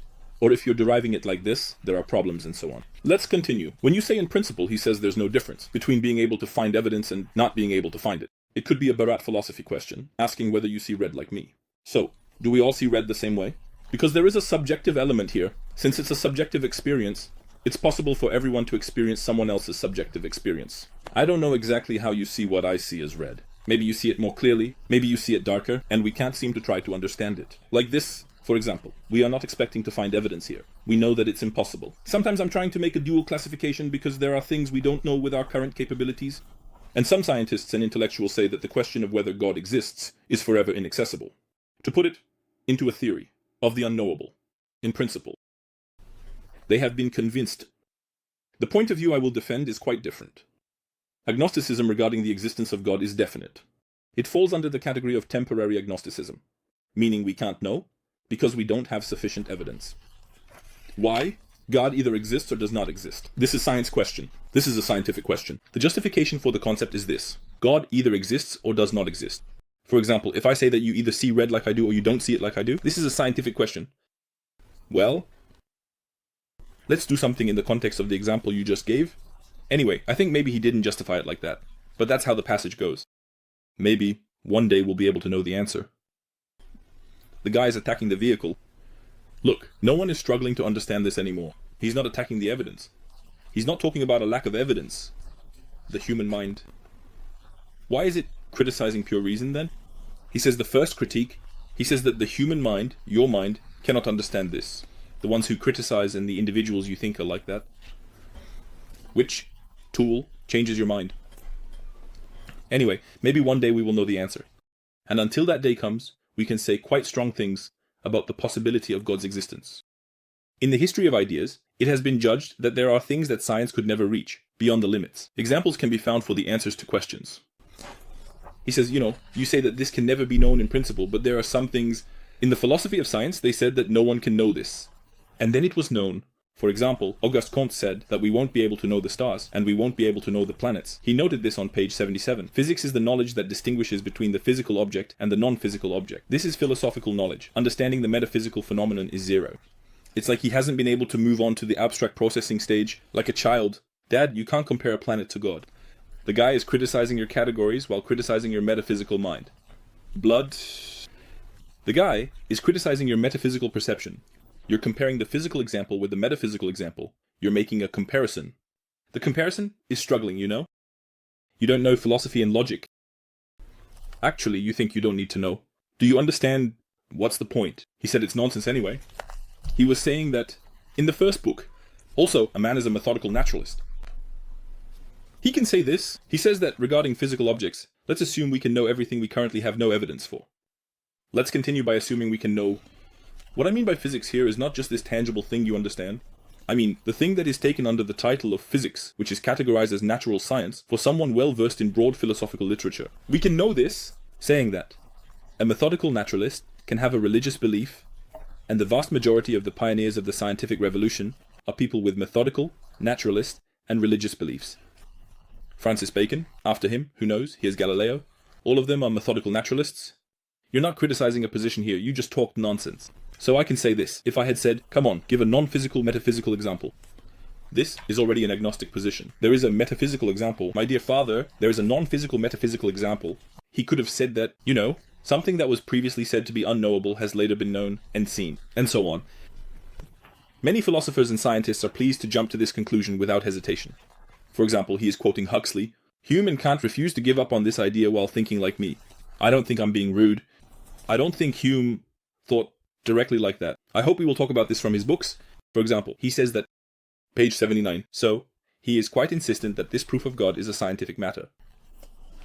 Now the fundamental thing about science is this. There is a limit to this science. Okay, for example, me, I find methodological naturalism very valuable. I find it correct. So when doing science like a naturalist, you will do it. Then if you want, philosophically, the result is a comment. But the fact is this, maybe I'll explain this in a video. So it has a limit because of that. This is natural science. It's a field related to nature. When you make a metaphysical leap, it doesn't become science. So the philosophy of science, which has been under construction since 1600, began its work. After this, it wasn't working methodically until 1600, so science was being produced, but randomness, like one thing or another, the beginning of working in a methodical way, since the 1600s, and this happened with its construction. So the philosophy of nature was established like this. The scientific method, the philosophy of science, was built on this, excluding the metaphysical reference. This is settled in until the new atheists come along. The new atheists want science to talk about metaphysical claims. It doesn't talk. It can't talk. It's not the field, not the area. You're breaking the field. There is an opposite. To this, for example, there are also things within the religious people. So, they want, for example, that while doing science, there should constantly be a reference to something metaphysical. Well, this thing isn't working. How are you not doing this while doing math? And this doesn't reduce your religiosity. You do this while doing physics too. Then interpret it however you want. Okay, but it needs to go through the fact. I will explain this, hopefully. You're violating its field. When you violate it, you're not reaching something better. When you assign the task of doing metaphysics to science, you're not enhancing the prestige, the field, or the domain of science. Let me give you a nice example. Kant's first critique, the critique of pure reason, is on page 21 of the first critique. If the sciences are allowed to go beyond each other's boundaries, the sciences used here are not science as we understand them, but here are metaphysics, mathematics, natural sciences, etc. And today, what is understood by science is natural science. If you allow the sciences to go beyond each other's boundaries, meaning, if you try to do this here, for example, if you try to derive metaphysics from the philosophy of nature, the result will not be expansions, but rather distortions. In this way, you also distort science. You're already messing it up. So the strange thing is that a person tasked with explaining science to the public is bringing scientific atheism into the philosophy of science. Science is the enemy of religion. There should be a man in his head, because this man sees science as the enemy of religion and believes it will destroy religion. Why would you explain this publicly? The relationship between science and religion isn't like that. This drives people away from science. It doesn't bring them closer to it. The existence or non-existence of God is a scientific fact about the universe. Even if it's not practical, it is theoretically possible to discover it. If he existed and chose to reveal it, God would answer the question of whether he exists in a noisy and misunderstood way. He says that God is a scientific question. The existence and non-existence of God, if he existed, now you're saying it's a scientific question. What's the scientific evidence you provide for it? If he existed and chose to reveal it, God would answer the question of whether he exists in a noisy and misunderstood way. So, this is a scientific question. If he existed, God would say this. What would he do? For example, he would write in the sky, I exist. God would write in the sky, bow down to me. Here, from something I threw in your hand, see, God exists. He writes something. Is this scientific evidence? Is this the evidence related to the scientific topic? Philosophy of science is currently going through this. So new atheists do this a lot. There is no such science. This is not science. This is a philosophical discussion. Philosophically, it's just garbage. In the matter of kids, this is the nonsense of if I were God. If I were God, I would declare my existence like this. You can't be God and you can't think like God. A primitive answer, that's it. You can't get into such a web of causality. On page 78, according to Hume and Kant, whom you referenced on the page, you can't enter into such an imagination because there is no such thing in your mind. There is no such category in your mind as thinking without time, space, causality, or purpose, and you can't think like that. I've already shown that science is being harassed right from the first credit, and he thinks that he has established a range of probabilities. That's pretty ridiculous. How are you bringing this topic to probability? Anyway, let's continue. The burden of proof lies with the terms. He brings up an example from Russell. He says that many conservative people explain that it's not their responsibility to establish their beliefs, but rather that those who doubt should refute the accepted beliefs. This is certainly a mistake. If I were to suggest that there is a Chinese teapot passing between the Earth and Mars and revolving in an elliptical orbit with the Sun as its center. So, he says, if I had suggested that there is a Chinese teapot between the Earth and Mars, and this teapot, if I had added that it is so small that it couldn't be revealed even with our strongest telescopes, no one could prove the opposite. However, since my claim about speech cannot be disproven, it's unbearable for human reason to doubt my assertion. By saying that it was arrogance, if I had continued, I would have rightly been talking nonsense. It would certainly become a sign of odd behavior to act skeptically. However, if the existence of such a teapot had been reported in old books, if it had been conveyed as a sacred truth every Sunday, and had been gradually instilled in the minds of school children, they would believe in its existence. Of course, acting coquettishly would be a sign of strangeness, and this skeptic would be seen as out of place in an enlightened age. In earlier times, I would have drawn the attention of the English court. Now, I agree on this point. So, there is a burden of proof. In the religious, so, you have a positive claim and you have a burden of proof. I think so. What's interesting is that, while I agree with the main proposition here, 2 points seem nonsensical to me. First, Dawkins is arguing with agnostics. Agnostics have no burden of proof. Agnostics stand right in the middle between you and me. So, someone who believes in a religion stands in between a theist and an atheist, and says, you can't know, you're arguing in vain. You're not producing agnosticism with this, because the burden of proof exists from me to you. So, a person who believes in religion, a theist, has a burden of proof to an atheist. I think they do. Well, if they're negative, they're an atheist too. So if you're a new atheist like you, saying there is no God, no deity, and practicing positive atheism, then you also have a burden of proof, because you're making a positive claim. Positive claims and propositions require proof. Saying I don't know doesn't require proof. A theist has a burden of proof against negative atheism. Your position also requires proof against the theist. I don't think it requires proof for a negative atheist. What's the connection with agnosticism, man? How are you refuting agnosticism here? You need to prove that God doesn't exist to the agnostic. This has no relevance in this passage. 1. It has nothing to do with your propositions on this matter. 2. If we come to Russell's example, I think only the first sentence of Russell is correct. Proof is being dismissed in things, in institutions, especially against negative atheists. Marco has already mentioned doubt in the back, so he said to be skeptical. So if you say it doesn't exist, then you also need to provide proof. So let's say he's talking about that teapot. He thinks that such a thing exists, and so on. This teapot example is the bottom of the difference in comparative goods. I mean, comparing things that are not similar is the essence of the mistake. But let's go through the example. So someone says there is, and you say no, definitely not. So here, it definitely doesn't exist, and I'm explaining this. This also needs to be demonstrated. When it comes to that, does this teapot resemble our proof things? Now, there's something like this here. You are addressing my fundamental questions. So, there are many proofs of God. I'm already building proofs of God related to the things you rely on to sustain your life. And you use all this information to maintain your life. I'm saying the necessary things. For example, what is the first cause? Well, I don't know. It's about the meaning of life, its purpose, and similar matters. Because I think I've established a method of proof that implicates you with meaning and teaches you about contradictions. These already serve as proof.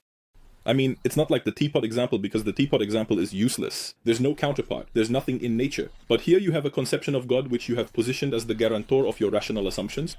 And this concept of God is not something that doesn't work for you. It works for you. It explains the missing points of the theories, even the most basic things you can't think of. It establishes a proper assumption. You can't compare this with the teapot. It's not the same thing. That's why there are proofs being made here. So for example, why does the world exist? Dad, why does anything exist? Where does this existence come from? The question is quite clear and related to everything you've been talking about. It's not the same thing as the teapot. Why does anything exist? When you don't answer the question, you haven't explained any of the facts. I'm saying that this thing is what I've placed here. The concept of God answers this question. Your theories don't answer this. If you're saying no to this, then replace it with something else. Why does anything exist? Answer the question. So similarly, he compares it with something else. The spaghetti monster doctrine. My brother is spaghetti. The monster is of no use to us at all. So there's something called the Occam's razor, you know. A shorter explanation is preferred. In the context of Occam's razor.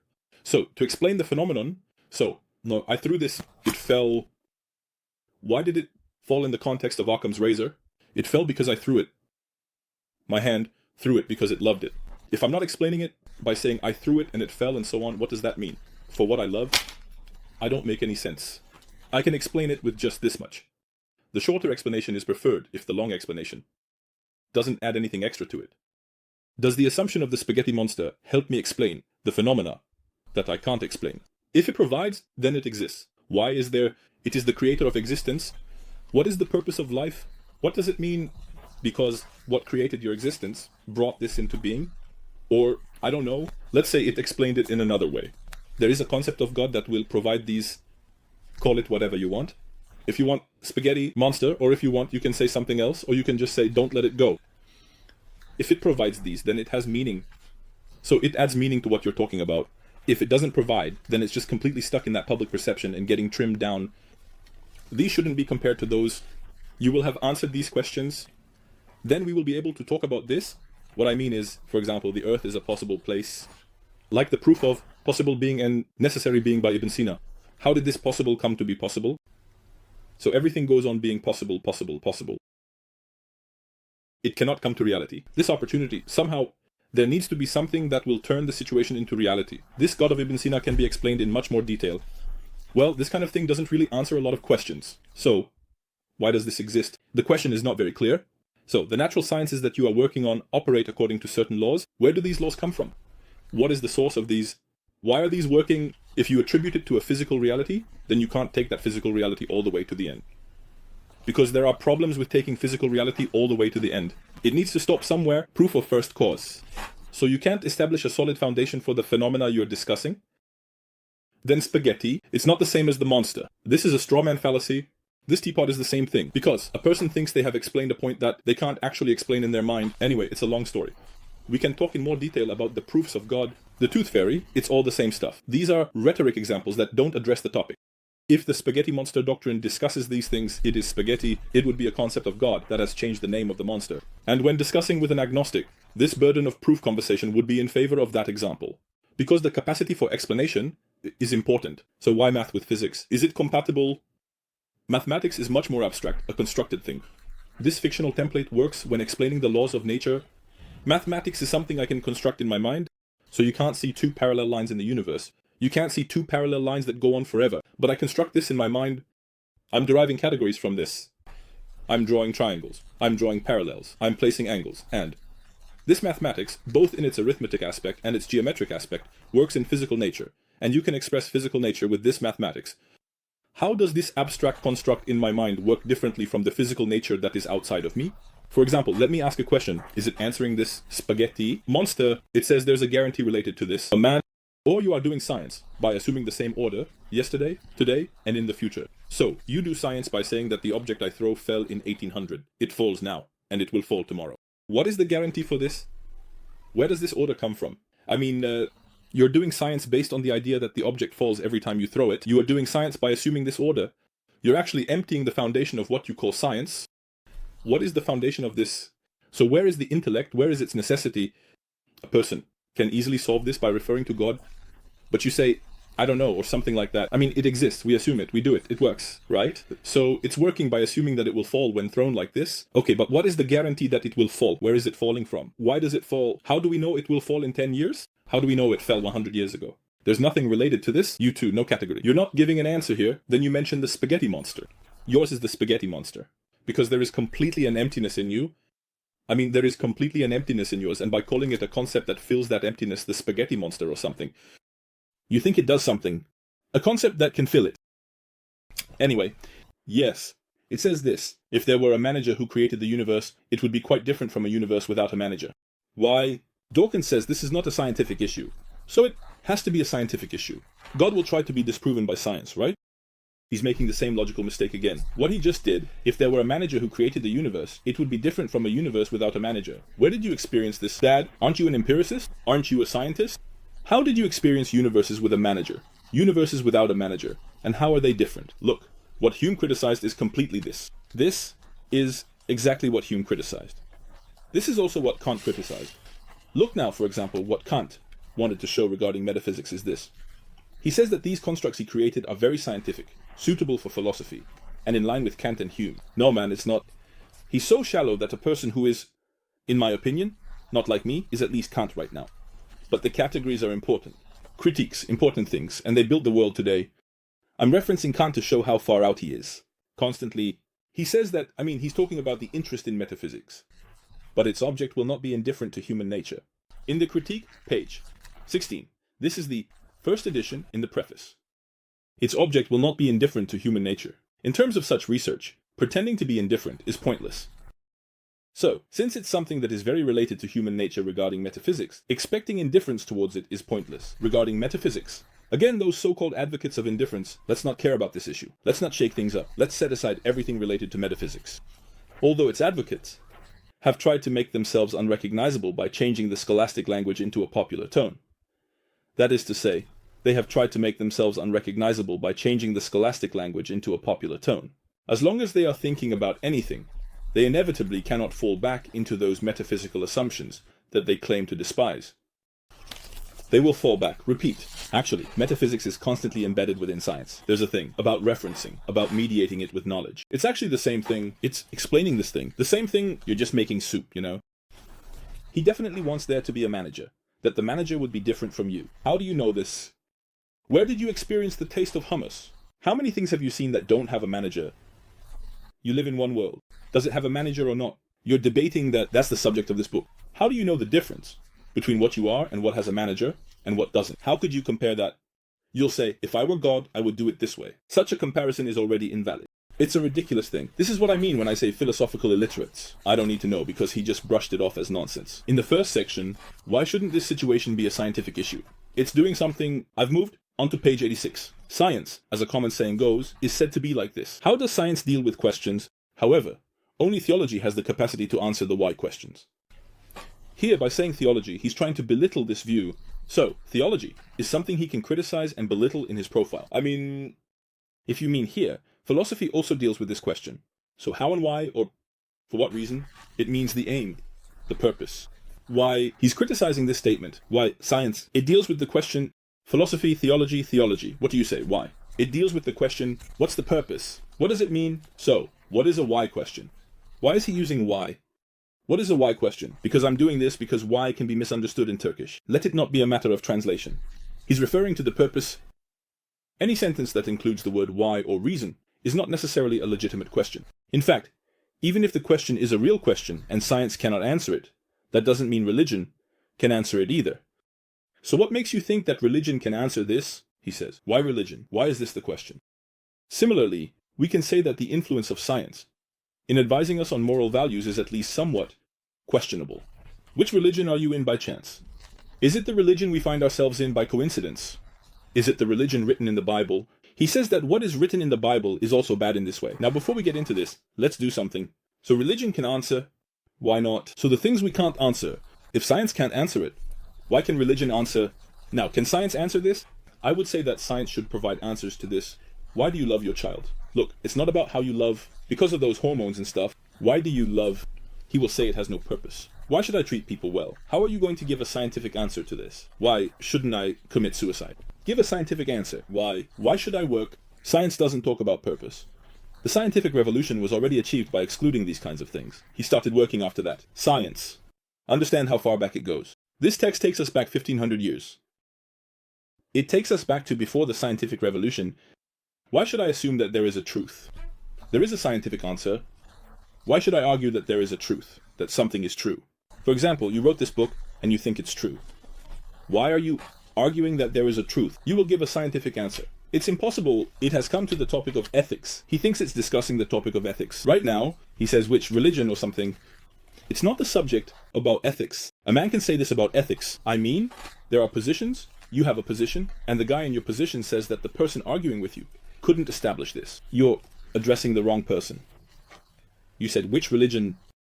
The guy said, whichever it is, you couldn't establish it. They all could establish it, but you couldn't. So he said that a Christian could establish it, a Jew could establish it, and a Hindu could establish it too. The Muslim established it too. You couldn't establish it, so you couldn't establish it. Does that answer the question, saying which one is it? Not working guy made system consistent. If you can't install it, yours. It's meaningless. The other side's claim is that you couldn't establish this. You can't respond like that. This doesn't make any sense. And then he did something to make a rhetorical point. There's a passage like this in the Bible. He has cherry-picked from the Bible. Dad, you won't disprove this by saying how bad this passage in the Bible looks when you haven't established your own consistent moral framework. You need to build it first. This is good, that is bad. For example, you could even say it like this. So, if you can establish a consistent whole, you can say that intuition tells you that humans know good and evil. But then you have to establish something first. In an environment where your moral theory is being criticized, you can't just say that these things are also in the Bible. You need to establish this good and evil first. He said that these things are bad, referring to those within religion. Which moral values will we accept and determine? He said falan. Then he says that if we look at the religious moral systems, I said that I could say something like this. He established a consistent framework in Christianity, a consistent framework in Hinduism, and a consistent framework in Islam. They can establish consistent moral systems. So, it's consistent within itself, in its internal structure. Then I said that I could make a second choice based on which one is more handsome, which one is more correct, and so on. So, for example, when comparing Hinduism and Christianity, he says, according to what will we make our choice? I said that among the consistent ones, the handsome one, he thinks that he is trying to refute this. If we have an independent criterion that allows us to choose among religious moral systems, we have two criteria. Not just one: consistency. You are absent there. Secondly, truth. It should be more handsome. What is the thing that allows us to make our moral choices directly, without the intermediary of religion? So, if you have a criterion when choosing between religions, then remove the religions. Put mine there too. I have two criteria. The first is that it should be consistent within itself. I'm responding in the words of the other party. The first is to establish consistency within itself, and the second is for that consistent thing to look handsome. In fact, the morality of a religion is not a single piece. There can be many moral theories within the same religion. He didn't say anything about the criticism that was made, the principle of invitation, because while directing this criticism at him, he mentioned that he was accused of inconsistency, of not being able to formulate or construct.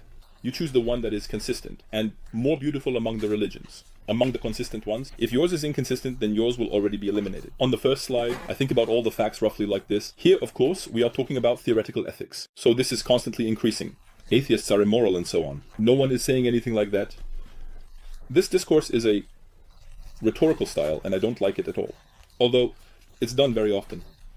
Each group picks a bad example from the group they don't like and says, these people are immoral. They like to do such things. I'm not saying such a thing. In a theoretical context, we are discussing moral philosophy in the context of ethics. So it must have come out of this discussion, both in terms of meaning and in other contexts. He's repeated the same things again. A universe with an intelligent creator is a very different kind of universe than one without. Is this your doing?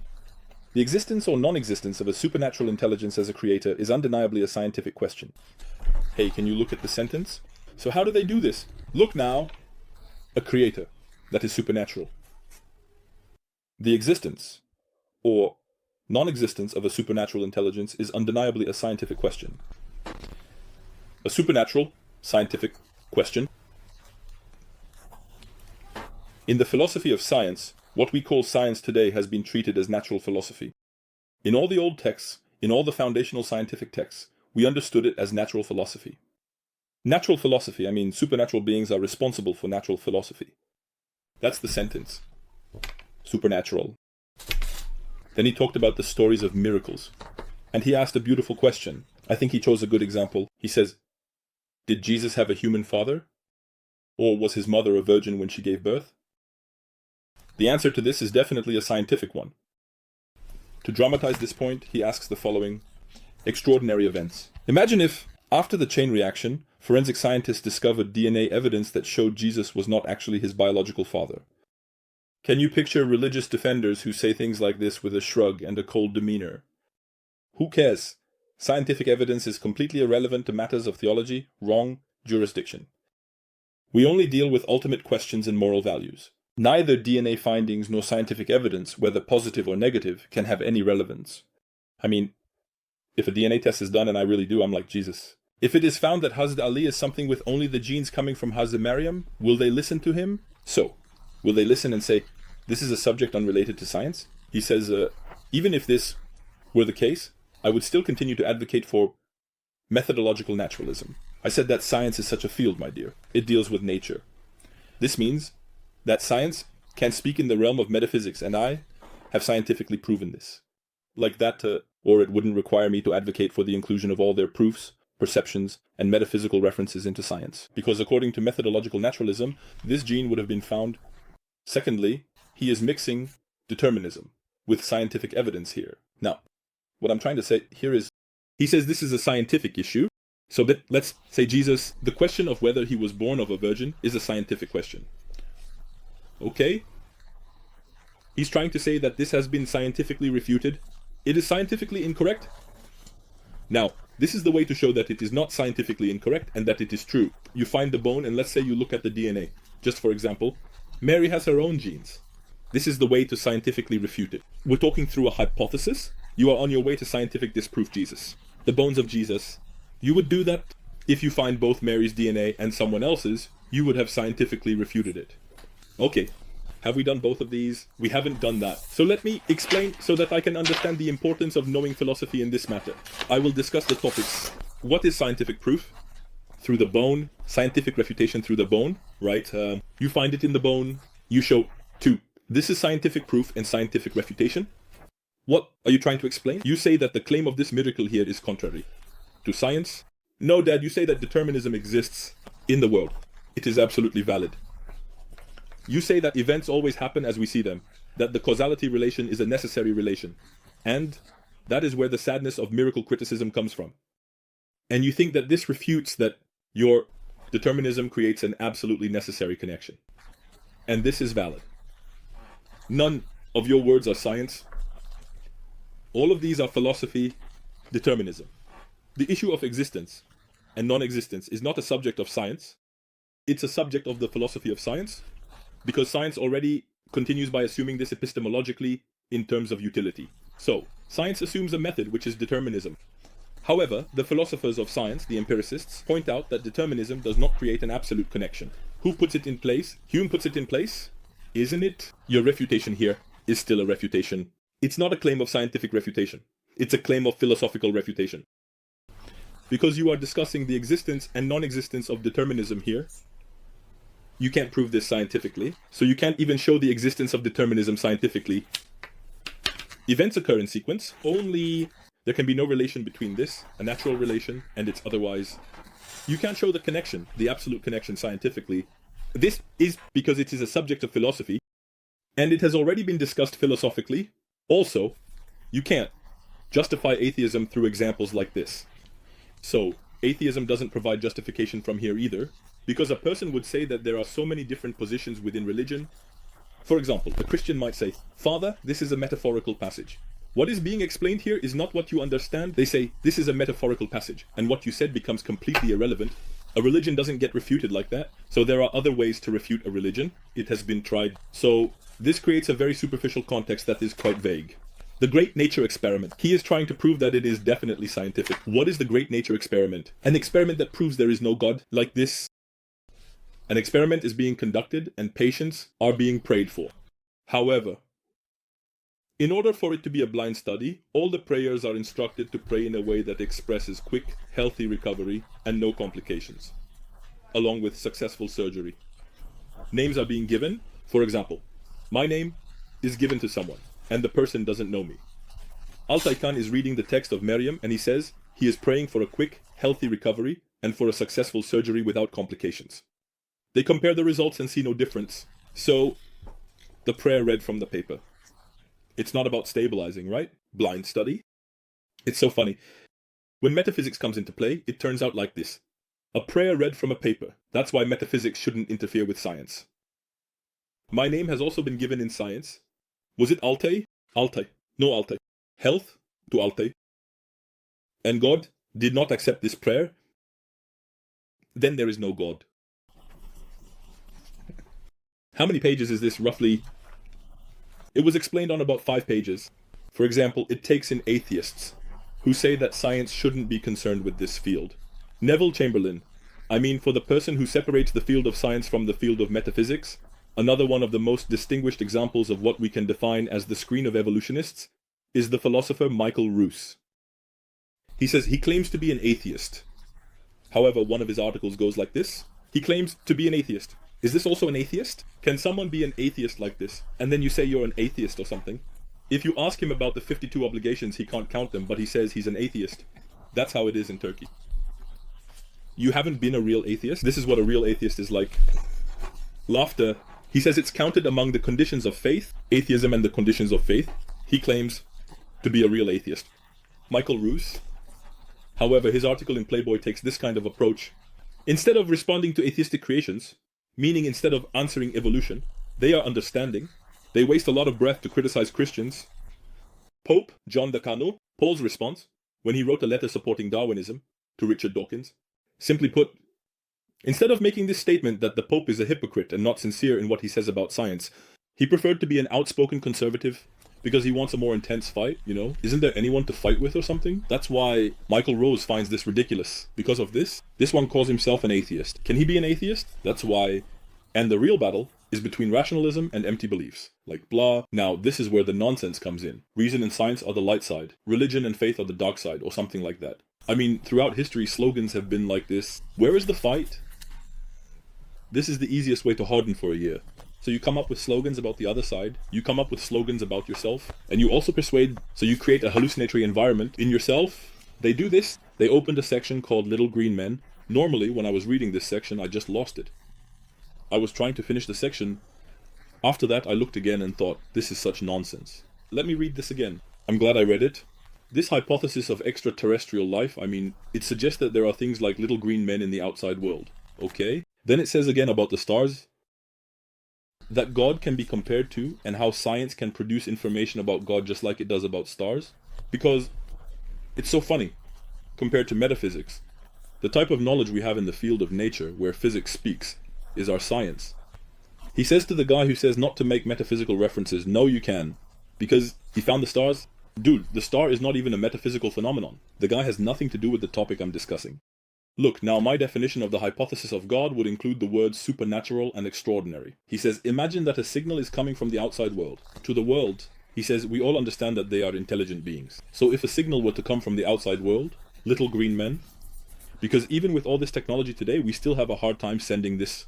So we would understand that there are beings that are more advanced and much smarter than us if a signal were to come from the outside world, because any entity that sends such an enormous signal must be ahead of our civilization. Its technical achievements are like those of a medieval peasant in the 21st century. It would seem like what they would see if they were transported to the 21st century, so it would really surprise us. Probably technological achievements. Any sufficiently advanced technology is indistinguishable from magic. The miracles created by our technology will not seem any less extraordinary in the eyes of ancient people than the stories of Moses parting the waters or Jesus walking on water. These aliens would appear to us like God. So why couldn't these aliens be gods? In what sense could they not be above God? In what sense could they be superhuman but not supernatural? Isn't concept of supernatural perfect perception? I've read this twice. In other book, man is in somatic stage. He hasn't transitioned to the abstract yet. It says in both. So he's thinking like this. BC, if someone from the year 2000 were to be teleported here, they would think we live in a world of gods. They would think we are gods, and that also debunks God. So from here, God is a scientific phenomenon and it decays. Intelligent beings are products of an evolutionary process. No matter how godlike they may appear when we encounter them, they weren't like that at the beginning.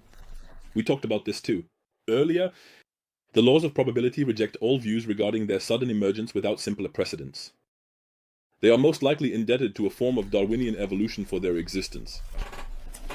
So like this, if there were a small green creature and it sent us a signal that these are beings you can physically touch, pinch, and squeeze their cheeks. He says we think that they are formed in a certain way, that they are complex beings, that they are not pure, and that they are the result of a form of Darwinian evolution. So is God like that too? He says God is also a complex being. God must be like that too. So from physics to metaphysics, philosophers who try to define God as a pure being are stabbing themselves. They are digging into these places. And a person believes in a God who creates something called natural selection, if such a God exists. How? So, Darwinian, it could be within the natural selection of that system. The thing you think he created, I swear, he's the most anthropomorphic guy in the world. Such men of 5 million BC were actually less anthropomorphic than this. At least they might be saying, this is a symbol or something. Maybe the guys... Let this be the end of my point here. Now I had addressed the proofs of God in the third part of this Darwinian series. I thought there was no need for the rest of the book since I debunked the proofs of God, so I didn't shoot it. Then, the third one. I thought I had thrown it away. I mean, just to edit it. I didn't throw it away because I'm an idiot. Well, that's why I deleted the video. Then, I already threw it away. That's why I needed to shoot it again. I thought, since I'm going to shoot it again, I should do it live. I'll do it live. At least, you may object later to what I'm going to say. If there are issues, I won't shoot the video. It's related to Darwinism. You can actively object during the live session. There are also fundamental arguments. We would have talked about them. It would be useful. I don't want it to be left hanging in the background like this. Why they refuted these arguments, they thought, but could not. I will even show that they don't understand the argument, hopefully. I hope it will be useful. Something useful will happen. Dawkins video. So we will discuss a topic related to what Dawkins is talking about. Dawkins is falling behind much more. In the context of the topics we will discuss now, which I will show, Dawkins says this. He quotes Thomas Aquinas in his book, his 5. He says, he refutes the argument. The first of these, the first cause, which we refer to as the unmoved mover or something like that, he thinks he has addressed and refuted that argument. I learned to use paint before the broadcast so that I could explain it. Yes. Now, let's explain it in the way Dawkins presents it. Shall we show why they don't understand the argument after that? I will just explain the argument anyway. I won't address the recent objections related to the argument. Tumai says this. He says about 3 of the 5 arguments are the same and lists them one after the other. What does this first cause argument mean? So everything has a cause. You follow the cause, you follow it, you follow it. You go all the way back to the beginning. When you get to the beginning, there is something, and we call it the first cause. We call it God and so on. And this argument is presented like this. Dawkins also says that, first, there is a completely unfounded assumption that God himself is exempt from this cycle. So, why shouldn't it have a cause? Or, why do we stop researching? When we get to the first cause, why do we stop following it and call something the first cause? And why do we think it should have divine qualities? Now, I won't address this objection here. Before going into a long discussion, if I explain the argument, I think this objection will refute itself. So, let me explain the argument to you now. So, understand, the argument before discussing the objection. Over there. Altay Cem Meriç. He might have raised his hand. Your hand, he's raising it. I can write like this. I raise my hand.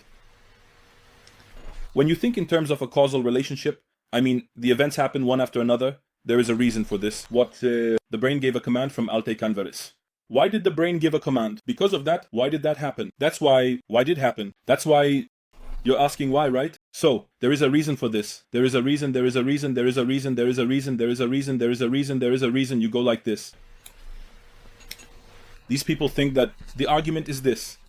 So here, for example, we come to a point F and we say, let's just leave it here. Let's not question it anymore. Let's say there's something here. Let it be the first cause. We're tired of going from here. This argument is not like that. This argument is this. When we follow the causes like this. If the end of this line goes to infinity, right? Let's assume it goes to infinity. The end of this line, why are we looking at this? Isn't it about my raising my hand? In order for me to raise my hand, we need to follow the causes from infinity to here. You can't come here from infinity. So you can't raise your hand after going through an infinite number of events. That's the problem. Because right now I can raise my hand. Now that we've seen this happening, how is this possible? Why goes on forever? I wouldn't be able to raise my hand, because by going through an infinite distance, those causes would have already made me raise my hand. This is actually the argument. This is trying to prove the absolute of the infinite regress, the fallacy of infinite regress. Because if you can see the events, it means there is no infinite regress here. So we say this logically. So we don't say we're tired of this here. We say that logically, since I can raise my hand right now. There must be a first cause here that prevents this from going on to infinity. Otherwise, I wouldn't be able to raise my hand. That's the argument. Let me explain with a simpler and more understandable example. Let's bring the topic a bit closer to people's minds. These things would happen during New Year's celebrations, especially back when we were kids. There was something like that in the millennium. They do this in Asia, pushing these dominoes. You push the domino, it hits, and a shape emerges. In the end, during celebrations like that, something is done. Imagine that these stones are infinite. An infinite number of stones are pushing each other. So, must be a first cause. There's no stone to poke. Can the one you poke cover an infinite distance? So, does the last stone knock it down? The last stone is your hand raising. The last stone is your laughter. The last stone hitting someone's head when thrown at an object. If you're coming from an infinite distance, you can't reach there. When you push. This is what is being said in this argument. So, I've heard a lot about this argument. In Turkish, no one understands the argument. Let me just say that that's the subject. Has Dawkins been able to refute this? It's a completely unfounded assumption that God himself is immune to this cycle. No. This is a rational matter. You don't know philosophy because you think it's ridiculous. When we come back here again, let me clean this up again. When we come back here again, this series, that it won't go to infinity, and the assumption is that there is a reason, is put forward as a mental necessity by those who put forward this argument. You say that this goes to infinity, and from infinity, action is added. So when I hit the last stone of the domino, I can knock over the first one, coming from infinity. If you say so, this argument goes against the categories of the human mind. The people who make bold claims, if you are objecting to this, you need to refute it. When he says it goes on forever, this is already presented as impossible within the man's argument. The guy is providing evidence that this is impossible. You say it might go on. Saying it might go on is not an argument. When you say something that suggests this is possible, you would be talking about this argument. Dawkins hasn't understood the argument either. This is actually the most fundamental, one of the proposed pieces of evidence, because a healthy human mind thinks like this. So a normal human mind thinks like this. Look at how many pages he used while objecting to this. Well, this is a very fundamental argument. Exactly one page.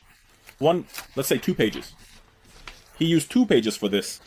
There are ridiculous arguments ahead. So there are arguments that people don't take seriously, that no one uses. They have set aside 15 pages because this is what a straw man is. This is actually the argument he couldn't fully answer. There is no reason to attribute any of these characteristics to God.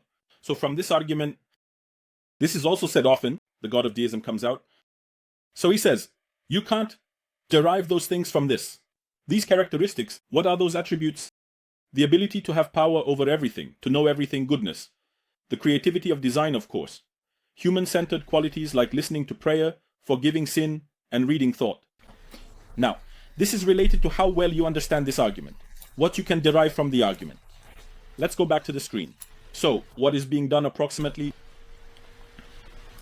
He says the one who sets up the argument, look, he says here, there should be a first cause. Can you derive attributes from this first cause? This is related to it being the first cause. You can derive things. What can you derive? This first cause must exist by itself, because nothing else should be its cause. Right. Otherwise, it won't be the first cause. How can I enlarge this? For example, you can derive seniority from here. From the adjectives, you can derive it. It must be self-sustaining. It must be self-sustaining. Nothing else should be its cause. For example, a sustainer. Something that supports other things but doesn't need anything itself.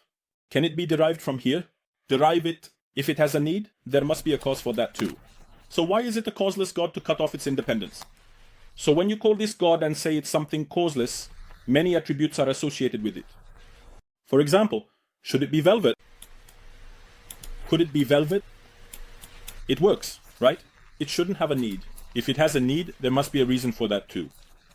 Most of the adjectives, I don't think all of them, or I don't know how to derive all of them from these arguments, but you can derive many of them from here. So you're criticizing the derivation of attributes from an argument that you don't understand. Look, what is the topic being discussed right now? So what are we discussing here with Dawkins right now? We say this with Dawkins or those who hold similar views. This argument, does it prove the existence of God or does it not? We're talking about existence here. Is there or isn't there? The proponent of the argument says that its existence is necessary, that it's a rational necessity. Because I'm raising my hand here, we're talking about existence. You say that I can't derive the attribute. This has nothing to do with the topic. So you don't need to derive your attributes from this argument, and in fact, many attributes can already be derived from this argument. When you complete the argument in your mind, you do not understand this argument and you criticize the removal of adjectives. So you haven't even understood how the argument proves existence. How can you criticize how the attribute can be derived from this? Got it, right? This is the argument. So this is what is being criticized. No one is criticizing this. So if this goes on forever, why do we stop following it? Why do we stop researching? It has nothing to do with this. He says rationally that Adam can't go on like this forever. Adam is saying this rationally. It has nothing to do with stopping the research. It has nothing to do with giving up. Who created God? The question becomes a ridiculous question for this argument. That's the subject. Has Dawkins been able to refute this? It's a completely unfounded assumption that God himself is immune to this cycle. No, this is a rational matter. You don't know philosophy because you think it's ridiculous. When we come back here again, let me clean this up again. When we come back here, this series, that it won't go on forever, and the assumption is that there is a reason, is put forward as a mental necessity by those who present this argument. You say this goes on to infinity, and from the infinite, an action is added. So when I hit the last domino, I can knock down the first one, coming from the infinite. If you're saying that the people who put forward this argument say it's against the categories of human thought, if you are objecting to this, you need to refute it. When he says this goes on forever, it's already being presented as impossible within the man's argument. The guy is providing evidence that this is impossible. You say it might go on. It's not an argument that it might go on. When you say something about the possibility of this, you would be talking about this argument. Dawkins hasn't understood the argument either. This is actually the most fundamental one. One of the proposed pieces of evidence.